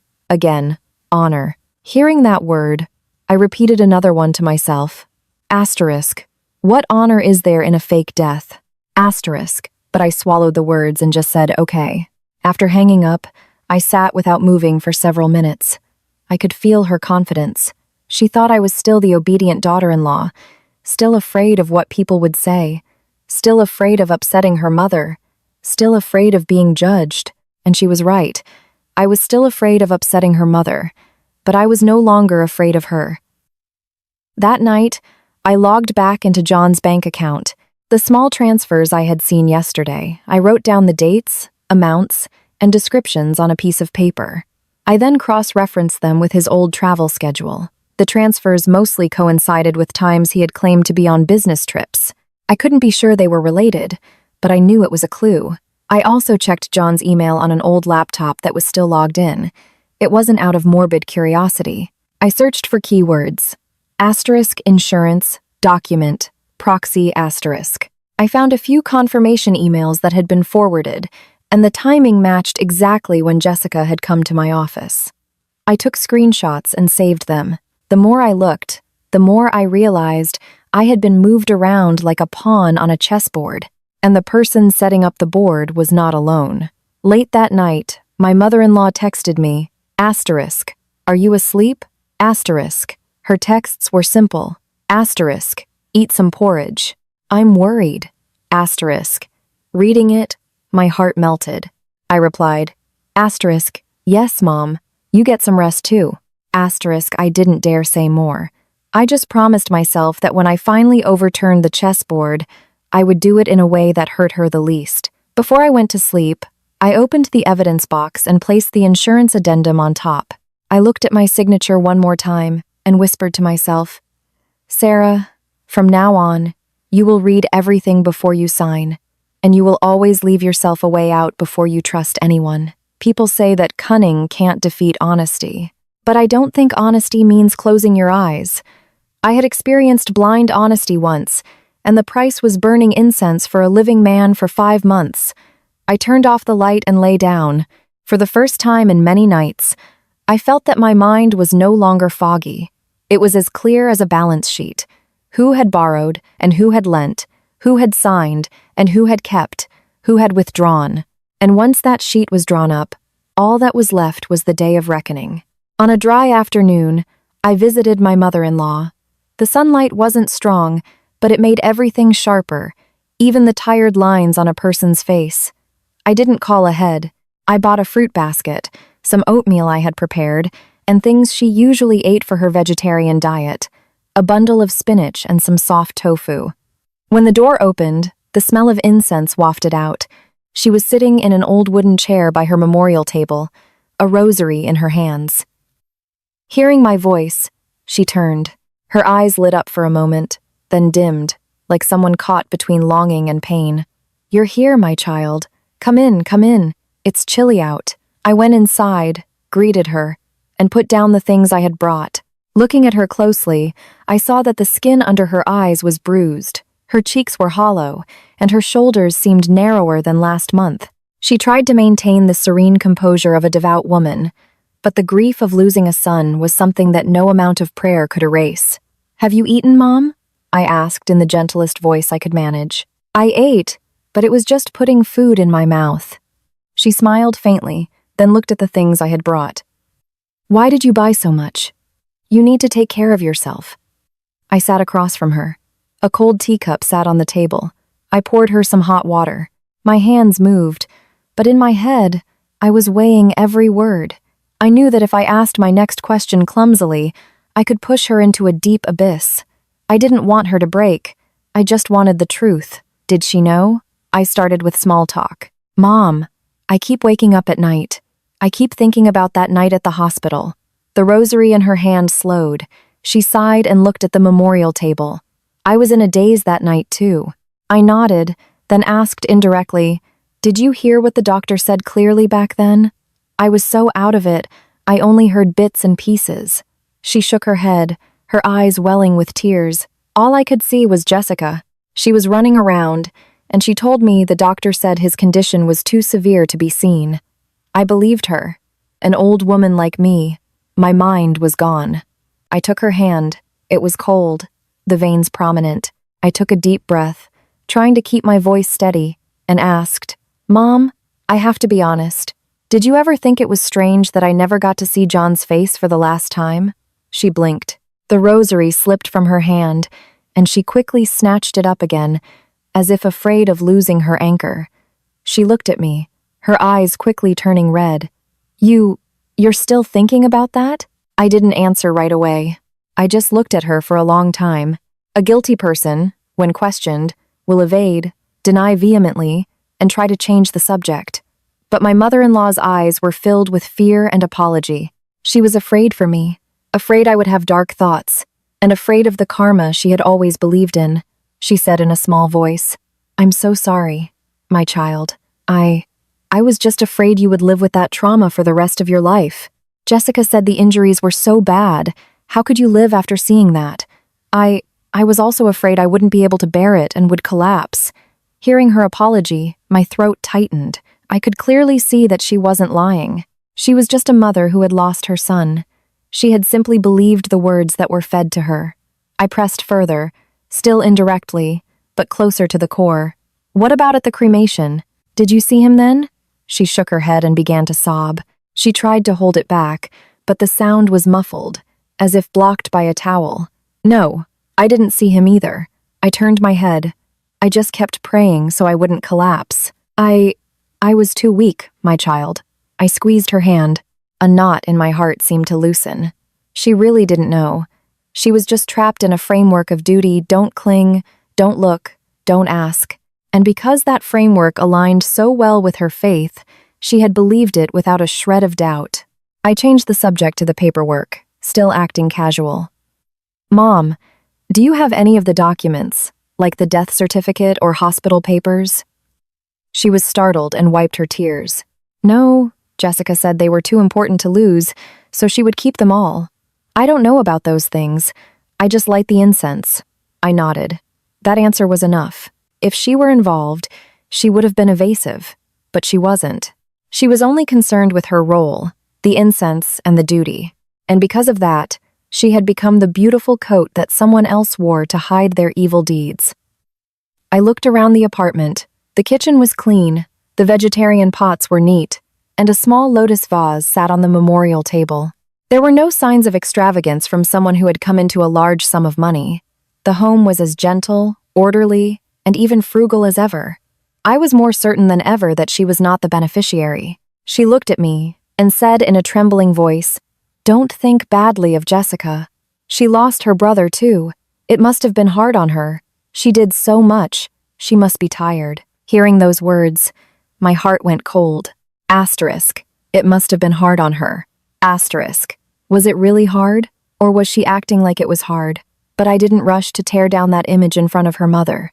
I just replied gently, "I know. I'm not trying to speak ill of anyone. I just want some peace of mind, Mom." She sighed, as if a heavy burden had been lifted. She stood up, took a thin scarf from a drawer, and gave it to me. "Wear this on your way out. It's getting cold.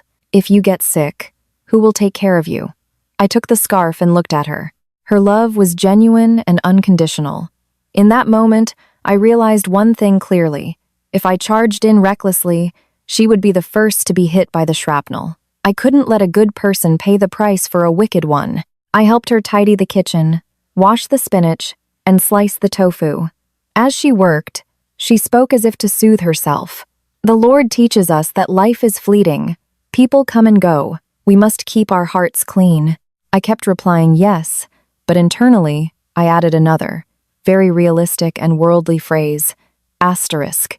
Prayers on the lips, a knife in the heart. Asterisk. I didn't say it out loud, as it would have been an insult to her. But I knew that some people speak of reaping what you sow while secretly calculating every penny. After the vegetarian meal, she served me some tofu. "Eat, my child. You're too thin." I took a bite, then put down my chopsticks and said very quietly, "Mom, I'll make you a promise.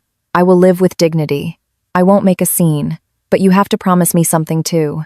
Whatever happens, you'll be honest with me, right?" She looked at me and, without hesitation, nodded. "Yes, I promise. I'm just worried you'll suffer." I smiled at her. It was a paper-thin smile, but it was enough to reassure her. I stood up and said I had to go. Before I left, she took my hand again. "Don't let your heart be tainted by darkness.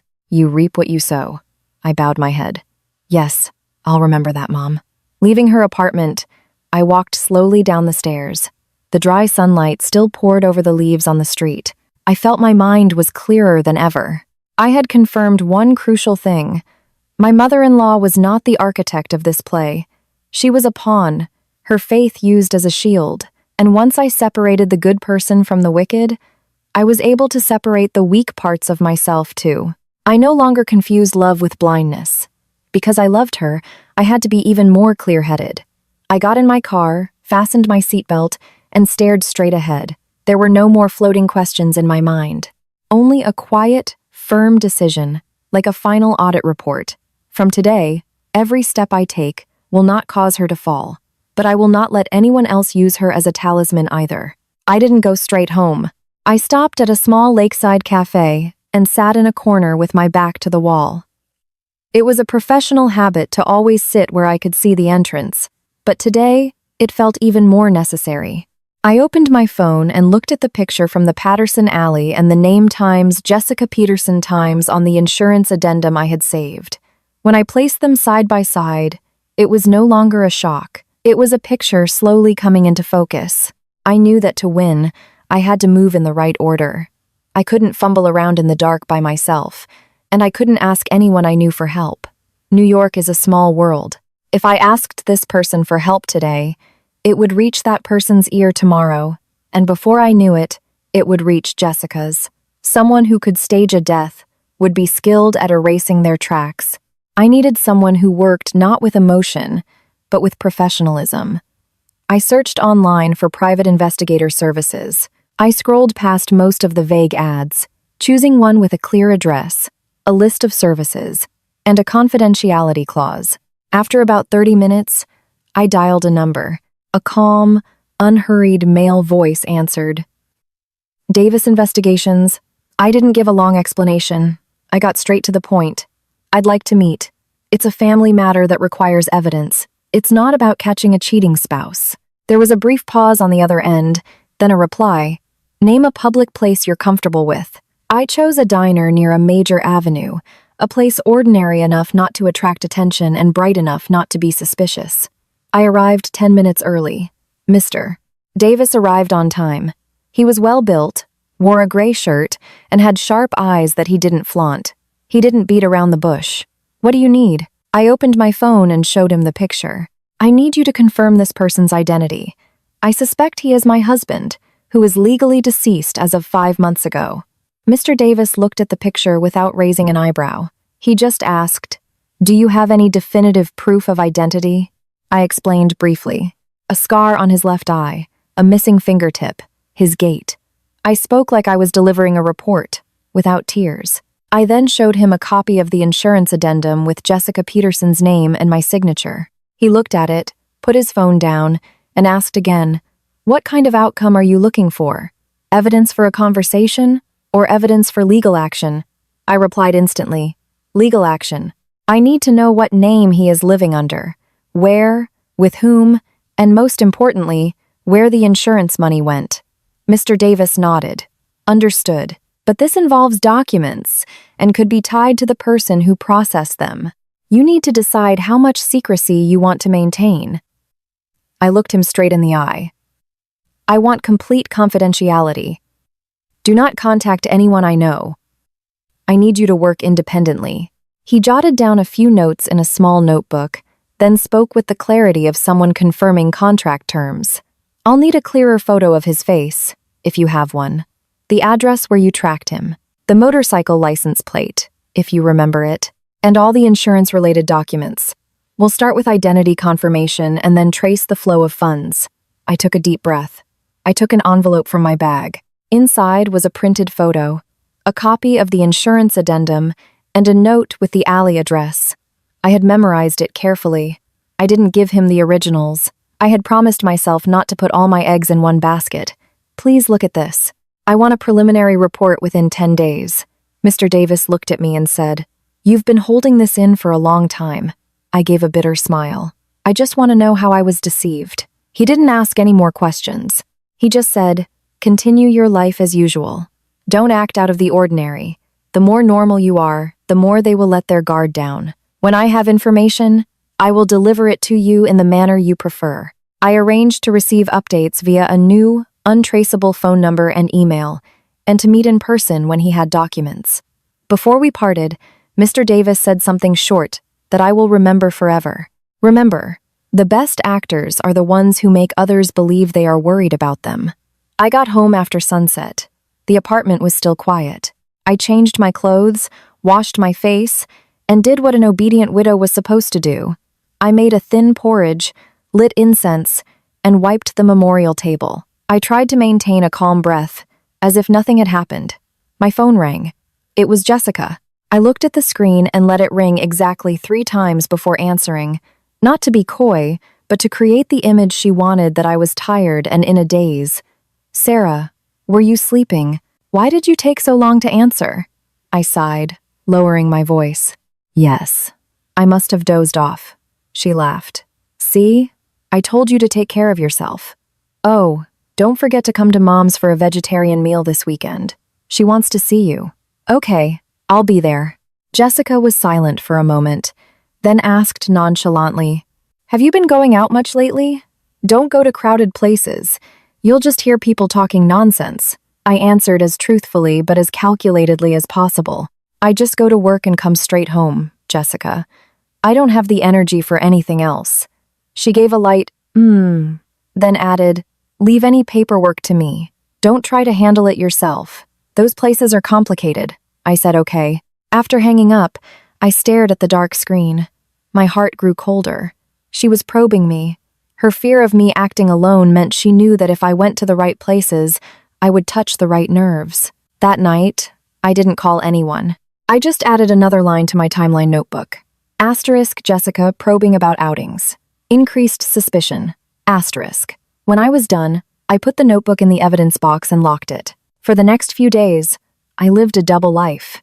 During the day, I went to work, attended meetings, signed invoices, and sometimes deliberately looked tired so my colleagues wouldn't ask too many questions. At night, I came home on time, lit incense regularly, and posted a picture of a single bowl of vegetarian soup on social media so that if anyone was watching, they would think I was living a proper life.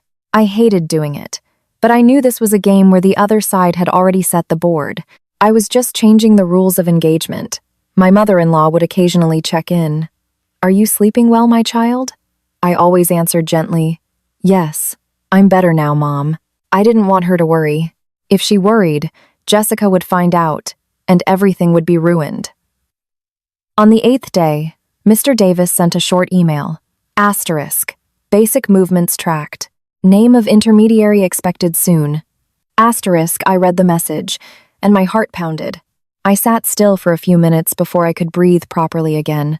Not from fear, but because I could feel the truth rising to the surface. I remembered a saying my mother-in-law often used. Greed leads to ruin. They had been greedy for the insurance money, greedy for a double life, and greedy enough to make me a widow. They would face ruin eventually. On the 10th day, Mr. Davis contacted me to meet. I chose a location far from where I lived. In a cafe with private booths, he placed a file in front of me. It wasn't thick, but it was enough to make my hands go cold. Take a look. The man you met is not using his real name. He's known by another name in the neighborhood, and there's someone behind the scenes who handles the paperwork professionally. People call him Mr. Evans. Hearing the name Mr.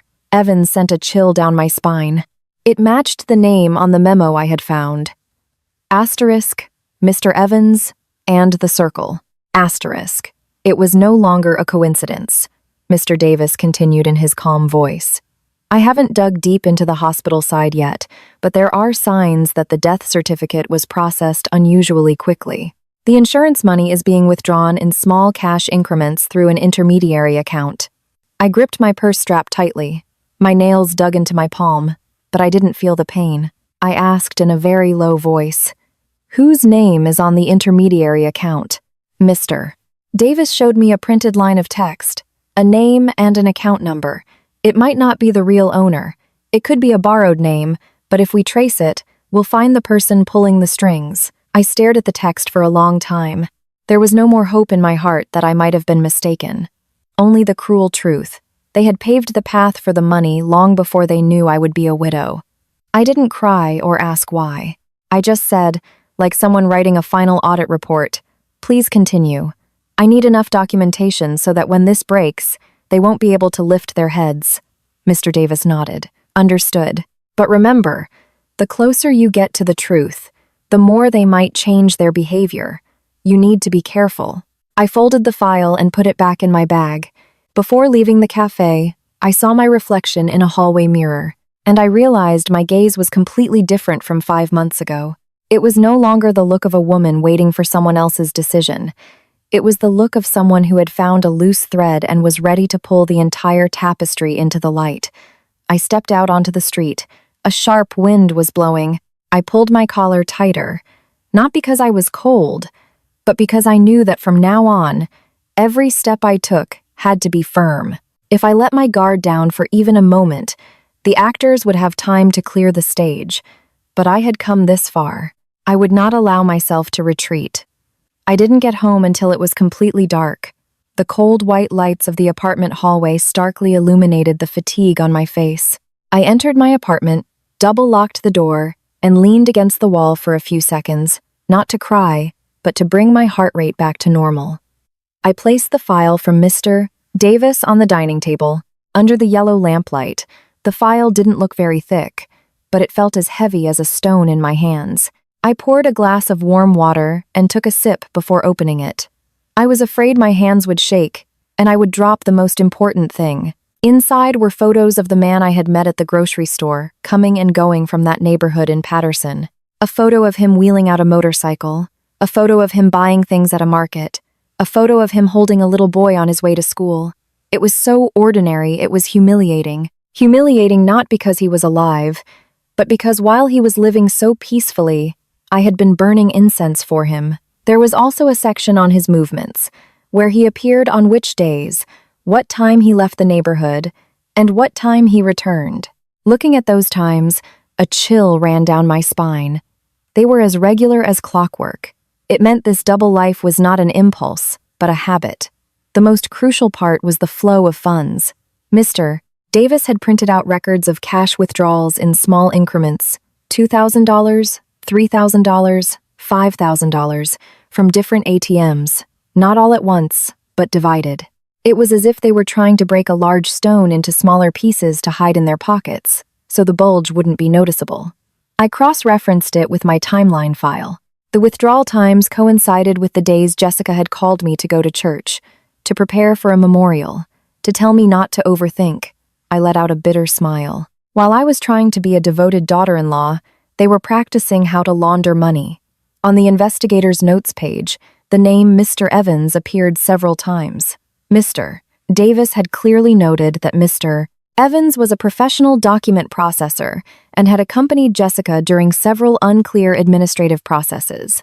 There was also a long-distance photo, a short-haired man in his mid-40s with a slight paunch, talking to someone who looked like Jessica in front of a cafe near the hospital. The faces weren't perfectly clear, but the build and style of the coat were very similar, and importantly, the timing matched the period of the accident. I closed the file, placing my hand on it as if on the lid of a coffin, the coffin of a lie. But I didn't charge out yet. I knew that even with evidence, I had to proceed in the right way. If I acted rashly, this would all devolve into a marital dispute. They would play the victim, use my mother-in-law as a moral shield, and I would once again be the grieving widow who had lost her mind. The first thing I did was back everything up. I scanned all the documents to my computer and password protected them. One copy on an external hard drive, one in a temporary email, and one in a new cloud account created solely for evidence storage. I even took pictures of the important pages with my phone and sent them to a private chat room only I had access to. Only after all this was done could I breathe. Someone who is good at staging a play will also be good at erasing the tracks. I would not give them that chance. When all the preparations were complete, I sat down and found the contact information for the lawyer Mr. Davis had recommended. Helen Clark. He said she was tough, thorough, not impulsive, and worked by the book. I made the call. After 2 rings, a clear, no-nonsense female voice answered. Helen Clark. I got straight to the point. My name is Sarah Miller. I need a consultation regarding document forgery and potential insurance fraud. My husband is legally deceased, but I have evidence that he is alive. There was a brief silence on the other end, then a direct question. What evidence do you have? Photographs, documents, a timeline, and a witness. I answered clearly, as if giving a report. I have a photo of him that I took myself, an investigator's report on his movements and the flow of funds. I also have the insurance addendum with my signature and the name of the person who processed the documents. I want to protect my rights and proceed in a way that prevents a counterattack. Helen Clark said concisely. Understood. Bring the documents and come see me tomorrow. After I've reviewed them, we will decide what steps to take first and what traps to set. Remember, this is not just a matter of betrayal. There are signs of fraudulent activity to illegally obtain insurance benefits, including the rapid processing of documents. We must follow the correct procedures so they cannot escape. I made an appointment to meet at her office the next morning. After hanging up, I realized my hands were still cold. But it was no longer the coldness of despair. It was the coldness of someone holding a knife and knowing exactly where to insert it. The next morning, I took a half-day off from work, telling them I had a family matter to attend to. I dressed simply and wore light makeup. I didn't want anyone to remember my face in a sensitive place. The law office was in a downtown building. As I walked in, I felt a very different atmosphere. The smell of paper, air conditioning, the sound of keyboards clicking, everything was concise and sharp. Helen Clark came out and shook my hand. She was slightly shorter than me, with a neat haircut and eyes that looked straight through you. She didn't ask about my feelings. She got straight to the point. Tell me again, in chronological order, from the time you received the call about the accident, to when you signed the documents, to when you made the discovery.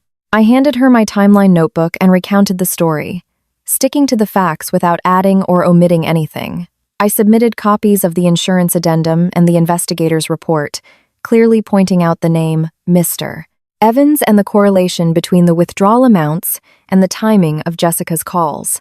The lawyer didn't jump to conclusions. She just underlined things, made notes, and sifted through the documents as if she were auditing a high-risk project. After reviewing everything, she put down her pen and looked at me. "Sarah, I'll be frank with you. Based on these documents, this is not a simple family matter. There are signs of a fraudulent scheme to obtain insurance money, including the expedited document processing. To win, we need to make them either confess themselves or get them into a situation that contradicts the paperwork. Your photos and movement evidence are good, but the key will be their statements and the process." I asked in a calm voice. "What should I do first?" Helen Clark said, "First, I do not recommend confronting them directly. That will brand you as a jealous wife who is psychologically unstable. You need to create a situation where the manipulator says something they think is safe. People who forge documents often have a tendency to boast about how well they know the procedures. One slip of the tongue is enough to nail them." Hearing that, a chill ran down my spine. It was true. Jessica had once said she was familiar with the procedures. I just needed that slip of the tongue, recorded and in context. Helen Clark added, "And one more very important point. Your mother-in-law. If she is unaware, we must keep her out of the center of this explosion until it's necessary. They could use her as a moral shield. And when morality is presented before the law, the soft-hearted tend to waver." I nodded. I knew she was right. Before I stood up to leave, Helen Clark finished with a statement that was quiet but heavy. "Sarah, I don't want you to become a villain. I just want you to be a person who has woken up. There's a saying, sow the wind, and you shall reap the whirlwind. They have sown too much wind." I left the office with the file. Outside, the sun was shining, cars were still moving, and people were still busy. I stood on the sidewalk and took a deep breath, and I felt a clear path forming in my chest. I no longer wanted to ask times why times they did it. I just wanted to know times how times I could make them pay the right price. Not with a loud fight that everyone would forget, but with law, evidence, and truth. I returned to my apartment and lit incense as usual. But today, as the flame flickered, I was no longer an abandoned woman. I was a person holding a ledger, ready to settle a debt that someone else thought would never be audited. I chose the day of the 6-month memorial dinner. Everything had to be done according to custom, so no one would be suspicious. I didn't prepare a lavish meal, just one that was appropriate and respectful. People from my hometown in Maine have a saying, even if you're starving, keep clean. Even if you're in rags, smell sweet. I planned to make them appear sweet in front of others before peeling back their skin. That morning, I woke up earlier than usual. I went to the local market and bought a fish, some pork belly, a bundle of spinach, a few bananas, a grapefruit, and a bouquet of lilies. It had to be lilies. My mother-in-law loved lilies, and Jessica had always praised my choice of them. I also bought tofu and mushrooms to prepare a separate vegetarian meal for my mother-in-law. Back home, I cleaned the apartment, wiped the memorial table, and set the incense burner straight.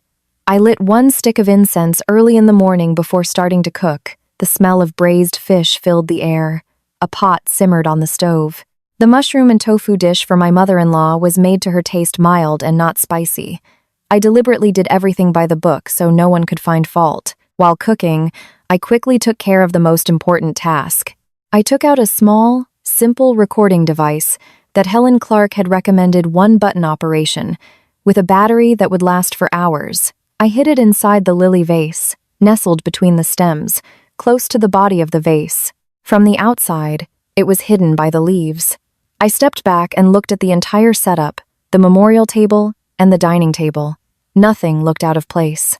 It was the perfect picture of a family gathering, of a daughter-in-law trying to uphold tradition. Around noon, I called my mother-in-law first. "Mom, I'll come pick you up. I've prepared a memorial meal for John today. It wouldn't be right without you." My mother-in-law was happy, but her voice was tinged with sadness. Okay, dear. I miss him too. After that, I called Jessica. My voice was soft, trembling slightly as if I had just been crying. Jessica, I've prepared the meal. Please come with Mom and help me. I want to do it right, Jessica replied quickly. Okay, I'll be there. Don't make too much. You need to save money, I whispered. Okay. I know. I kept it simple, Jessica. Around 1 o'clock, I picked up my mother-in-law. When she entered the apartment and saw the memorial table and the lily vase, she clasped her hands and murmured a prayer. She turned to me, her voice hoarse. You've prepared everything so thoughtfully. If John knew, he would be so proud of you. Her words stung my heart, and I lowered my head. I took her hand, helped her to a chair at the dining table, and served her the vegetarian meal separately. I poured her tea so she could rest. At 1:30, Jessica arrived. As soon as she entered, her eyes darted around the room, the way someone accustomed to assessing properties does. Then she smiled. Oh my, you went to all this trouble, Sarah. You're still young. You need to take care of yourself first. I gave a faint smile and acted weak. Yes, I wanted to make Mom happy and for John to be at peace. Jessica nodded. That's the right way to think. The departed need to be at peace. If you keep overthinking, you'll only hurt yourself. I didn't argue. I seated her at the table, deliberately placing her at the head, closest to the lily vase. My mother-in-law sat across from her, slightly to the side, so she wouldn't be caught in the crossfire of the trap I was about to spring. When the incense on the memorial table had burned halfway, I invited them to the dining table. My mother-in-law was a vegetarian, so I served her some mushrooms and asked if it was to her liking. She nodded, her eyes still red. Jessica ate some of the braised fish and praised it. This fish is cooked perfectly. You're a great cook, I replied. Yes, John loved this dish when he was alive. I paused there, letting the mood drop slightly. Jessica looked at me and said in a soothing voice, Stop it. Don't keep thinking about it. What good will it do? It only brings pain. I nodded, took a deep breath, and then cast my line, just as the lawyer had instructed, like a weak, scared person looking for someone to lean on. Jessica, honestly, this is all so hard for me. The paperwork, the house, the insurance. Just thinking about it gives me a headache. I was hoping I could ask you to handle the rest of it for me. I'll sign whatever papers you give me. I just don't want Mom to worry. I said it very slowly, like a desperate person clutching at straws. Hearing the phrase, don't want Mom to worry, my mother-in-law immediately nodded and looked at Jessica pleadingly. Jessica saw this, and her eyes lit up. It was the look of someone who has seen a fish take the bait. She put down her fork, her voice shifting from a soothing sister to a capable professional. Of course, I'll handle it.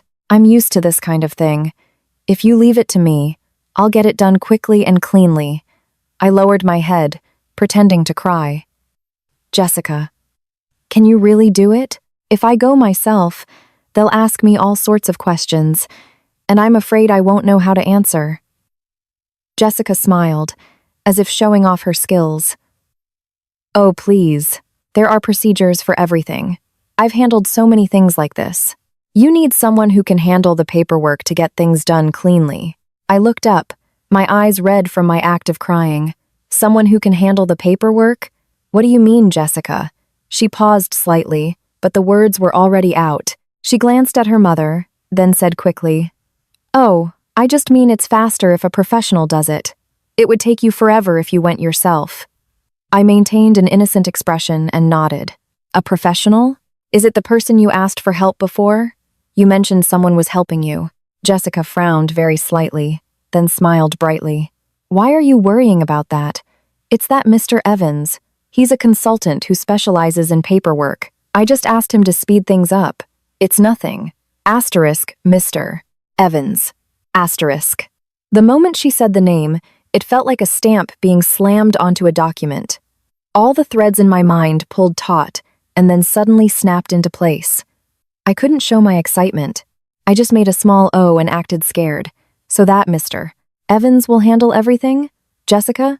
I get scared just hearing about sensitive documents like that. Jessica waved her hand. What's there to be scared of? If you're going to ask for help, you have to do it right. Listen to me. We women shouldn't torment ourselves. If something can be done simply, it should be done simply. At her use of the word times simply asterisk, I thought of the hospital, the crematorium, the mausoleum. The word times, simply times, felt like a key that unlocked the whole thing. They wanted to handle it times, simply times, so that no one would look too closely. My mother-in-law interjected in a weak voice. As long as it's not against God's will and doesn't create a heavier cross, Jessica turned to her mother, her voice as sweet as honey. Don't worry, Mom. Everything I do it thinking of you and to make sure John is resting in peace. Watching her say that, my heart went cold. She said it as smoothly as a prayer.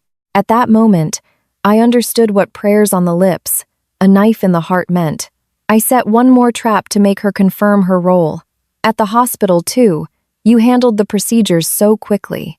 I was so out of it back then, I just signed whatever you gave me, Jessica replied instantly. Yes, we had to be fast then. Delays would have made things complicated. And Mr. Evans helped with the paperwork, so it all ended cleanly. Only after she said it did she seem to realize she had said too much. She picked up another piece of fish and smiled. Here, let's eat. No more sad talk. I lowered my head and served my mother-in-law some mushrooms. My hands were steady, but my heart was racing. Inside the lily vase, the recorder sat silently, and I knew it had just swallowed the most important slips of the tongue. The meal ended normally. I walked Jessica to the door. Before she left, she reminded me again, Sarah, get some rest. Whatever comes up, I'll handle it. I replied with a light okay. The moment she was gone, I came back inside. My mother-in-law was sitting there, drinking tea, her eyes weary. I sat next to her and said softly, Mom, you should go home and rest now. I'll clean up a bit and then take you. She gripped my hand tightly. You are a good child. I care for you deeply. I smiled at her, but in my heart, I had made a decision. From today, she would no longer be Jessica's shield. After taking her home, I returned to my apartment, locked the door, and went straight to the lily vase. I took out the recorder. My hand was surprisingly steady. I connected it to my laptop, copied the file, and immediately made 3 backup copies, naming them with the date and time. The first time I listened to it, hearing Jessica's clear voice say, Mr. Evans helped with the paperwork, so it all ended cleanly. A chill still ran down my spine. I sat there, not smiling, not crying.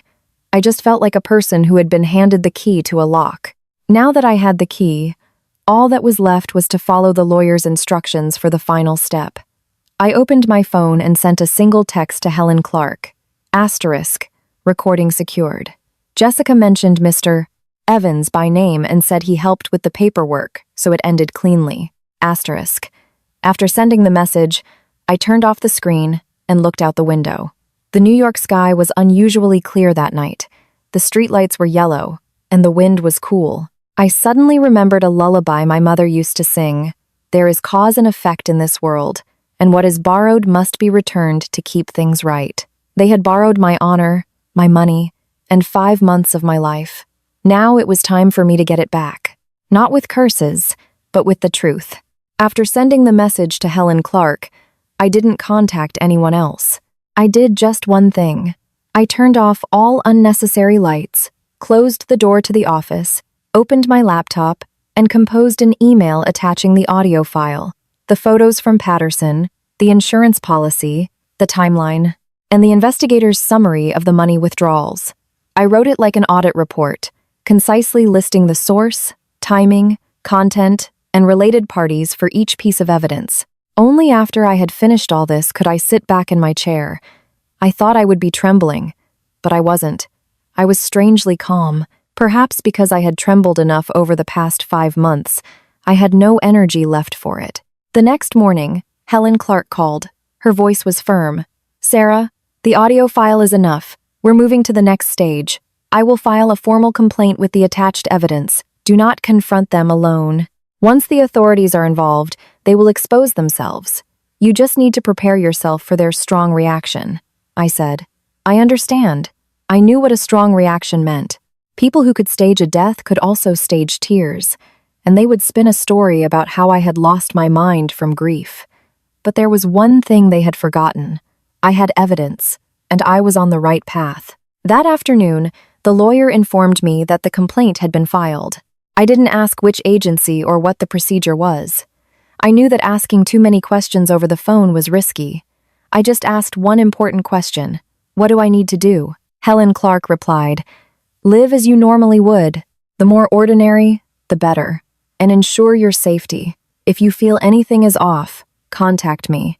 That evening, Jessica called. I looked at the screen, as calm as if I were looking at a number whose nature I already knew. Sarah, what have you been doing all day that you didn't answer your phone?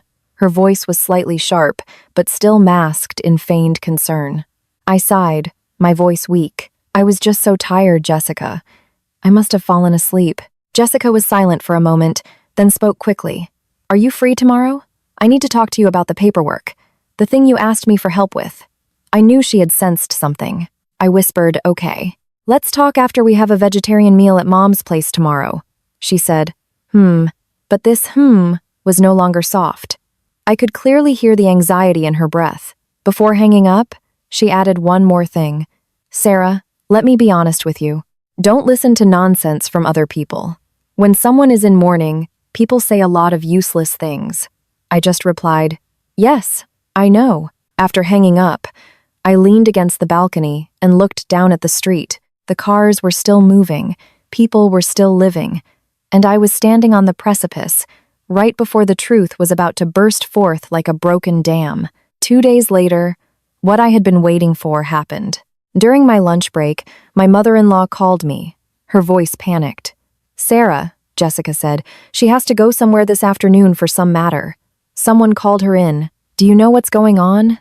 I gripped my phone tightly. I didn't want her to be hurt, but she was already involved. I said in the gentlest voice I could manage. Mom, please eat well and stay strong. I'll come over this afternoon. I'll explain then. I went to my mother-in-law's apartment. She was sitting in a chair, a rosary in her hands, but she wasn't moving the beads. Her eyes were red, her lips tightly shut, like someone trying to pray but unable to form the words. I sat next to her, took her hand, and without beating around the bush or sugarcoating it, I spoke slowly, one word at a time. Mom, please calm down. I saw John. My mother-in-law's eyes widened. The rosary clattered to the floor. She gasped. What are you talking about? I opened my phone and showed her the picture from the Patterson alley. I didn't shove it in her face. I showed it to her slowly, to give her heart time to endure. She looked at it for a few seconds, then her face went pale and she gripped my hand.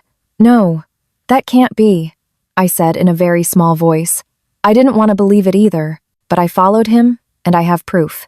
Mom, you were used. I'm so sorry I have to tell you this. My mother-in-law trembled, tears streaming down her face. She didn't scream. She just kept shaking her head, like a person washed away by a river. Just then, the doorbell rang. Jessica entered, her face hard, her eyes sharp. Seeing me, she froze, then immediately changed her tone. Sarah, what are you doing here? Mom is tired. I stood up and, without raising my voice, said, Jessica, the act is over. She stiffened. My mother-in-law looked at her, her lips trembling as she asked, Jessica, tell me, John, is John? Jessica rushed over and tried to take her mother's hand. Mom, calm down. Don't believe a word anyone says. Sarah is seeing things because of the shock. I opened my phone and played the audio file. Jessica's voice echoed clearly in the living room. Asterisk, Mr. Evans helped with the paperwork, so it all ended cleanly. Asterisk, Jessica's face went white. Her lips moved, but no words came out. My mother-in-law looked at her as if she were a stranger, her eyes dry with pain. Just then, Jessica's phone rang. She glanced at the screen and quickly silenced it. But in that brief moment, I clearly saw the words, unknown number, and the repeated missed calls. Jessica turned to me and almost growled, Sarah, you went too far. What do you think you'll get out of this? I looked her straight in the eye. I'm just putting the truth back where it belongs. Before I could finish, there was a loud knock on the door. Men presented their identification and asked Jessica to come with them for questioning. I didn't need to know who they were. I just knew the procedure had begun. Jessica whipped around to face her mother. "Mom, help me. Everything I did was for you." My mother-in-law shot to her feet.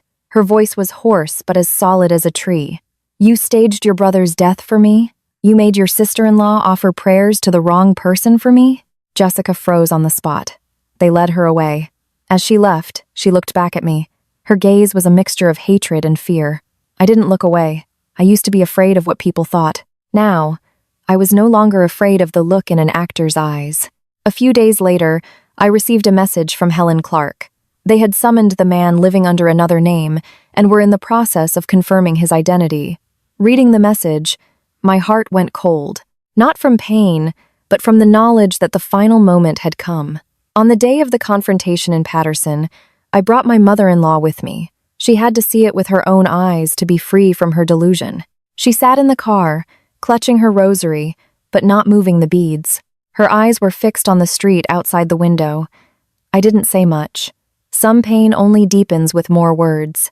When we arrived at the alley, she got out of the car. Her legs were weak, but she walked. The door of the old, single-story house opened, and the man appeared. Still slightly stooped, with the scar on his left eye and the missing fingertip. The only difference was that now, he had nowhere to hide. Seeing him, my mother-in-law didn't cry. She just dropped her rosary once more and said in a voice like the wind, "John, are you even human anymore?" His face went white, and he stammered, "Mom, I was blackmailed." I let out a bitter laugh. "Blackmailed? And you lived so happily? Blackmailed? And you have a child who calls you daddy?" The woman of the house stood in the corner, holding a child, her face pale. The two children looked around, not understanding the storm that was brewing among the adults.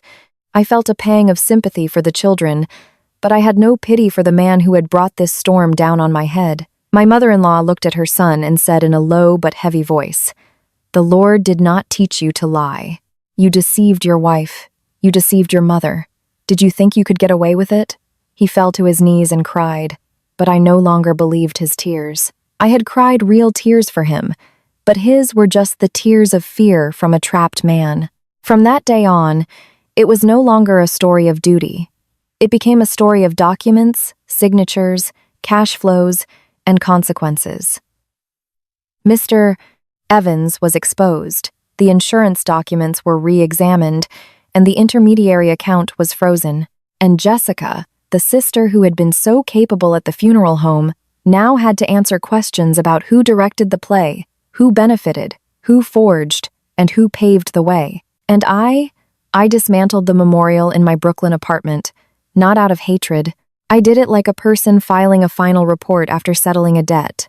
I kept one wedding photo, not out of longing, but to remind myself of how much I had once believed and how clear-headed I needed to be from now on. I said one thing to my mother-in-law, gently but clearly.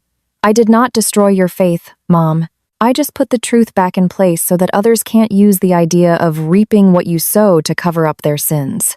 My mother-in-law looked at me, cried, and nodded. This time, her tears were real, and I no longer had to swallow my grief to uphold a principle. There are lessons in life that no one wants to learn, but once you learn them, you are never easily deceived again. To all of you who have listened this far, thank you.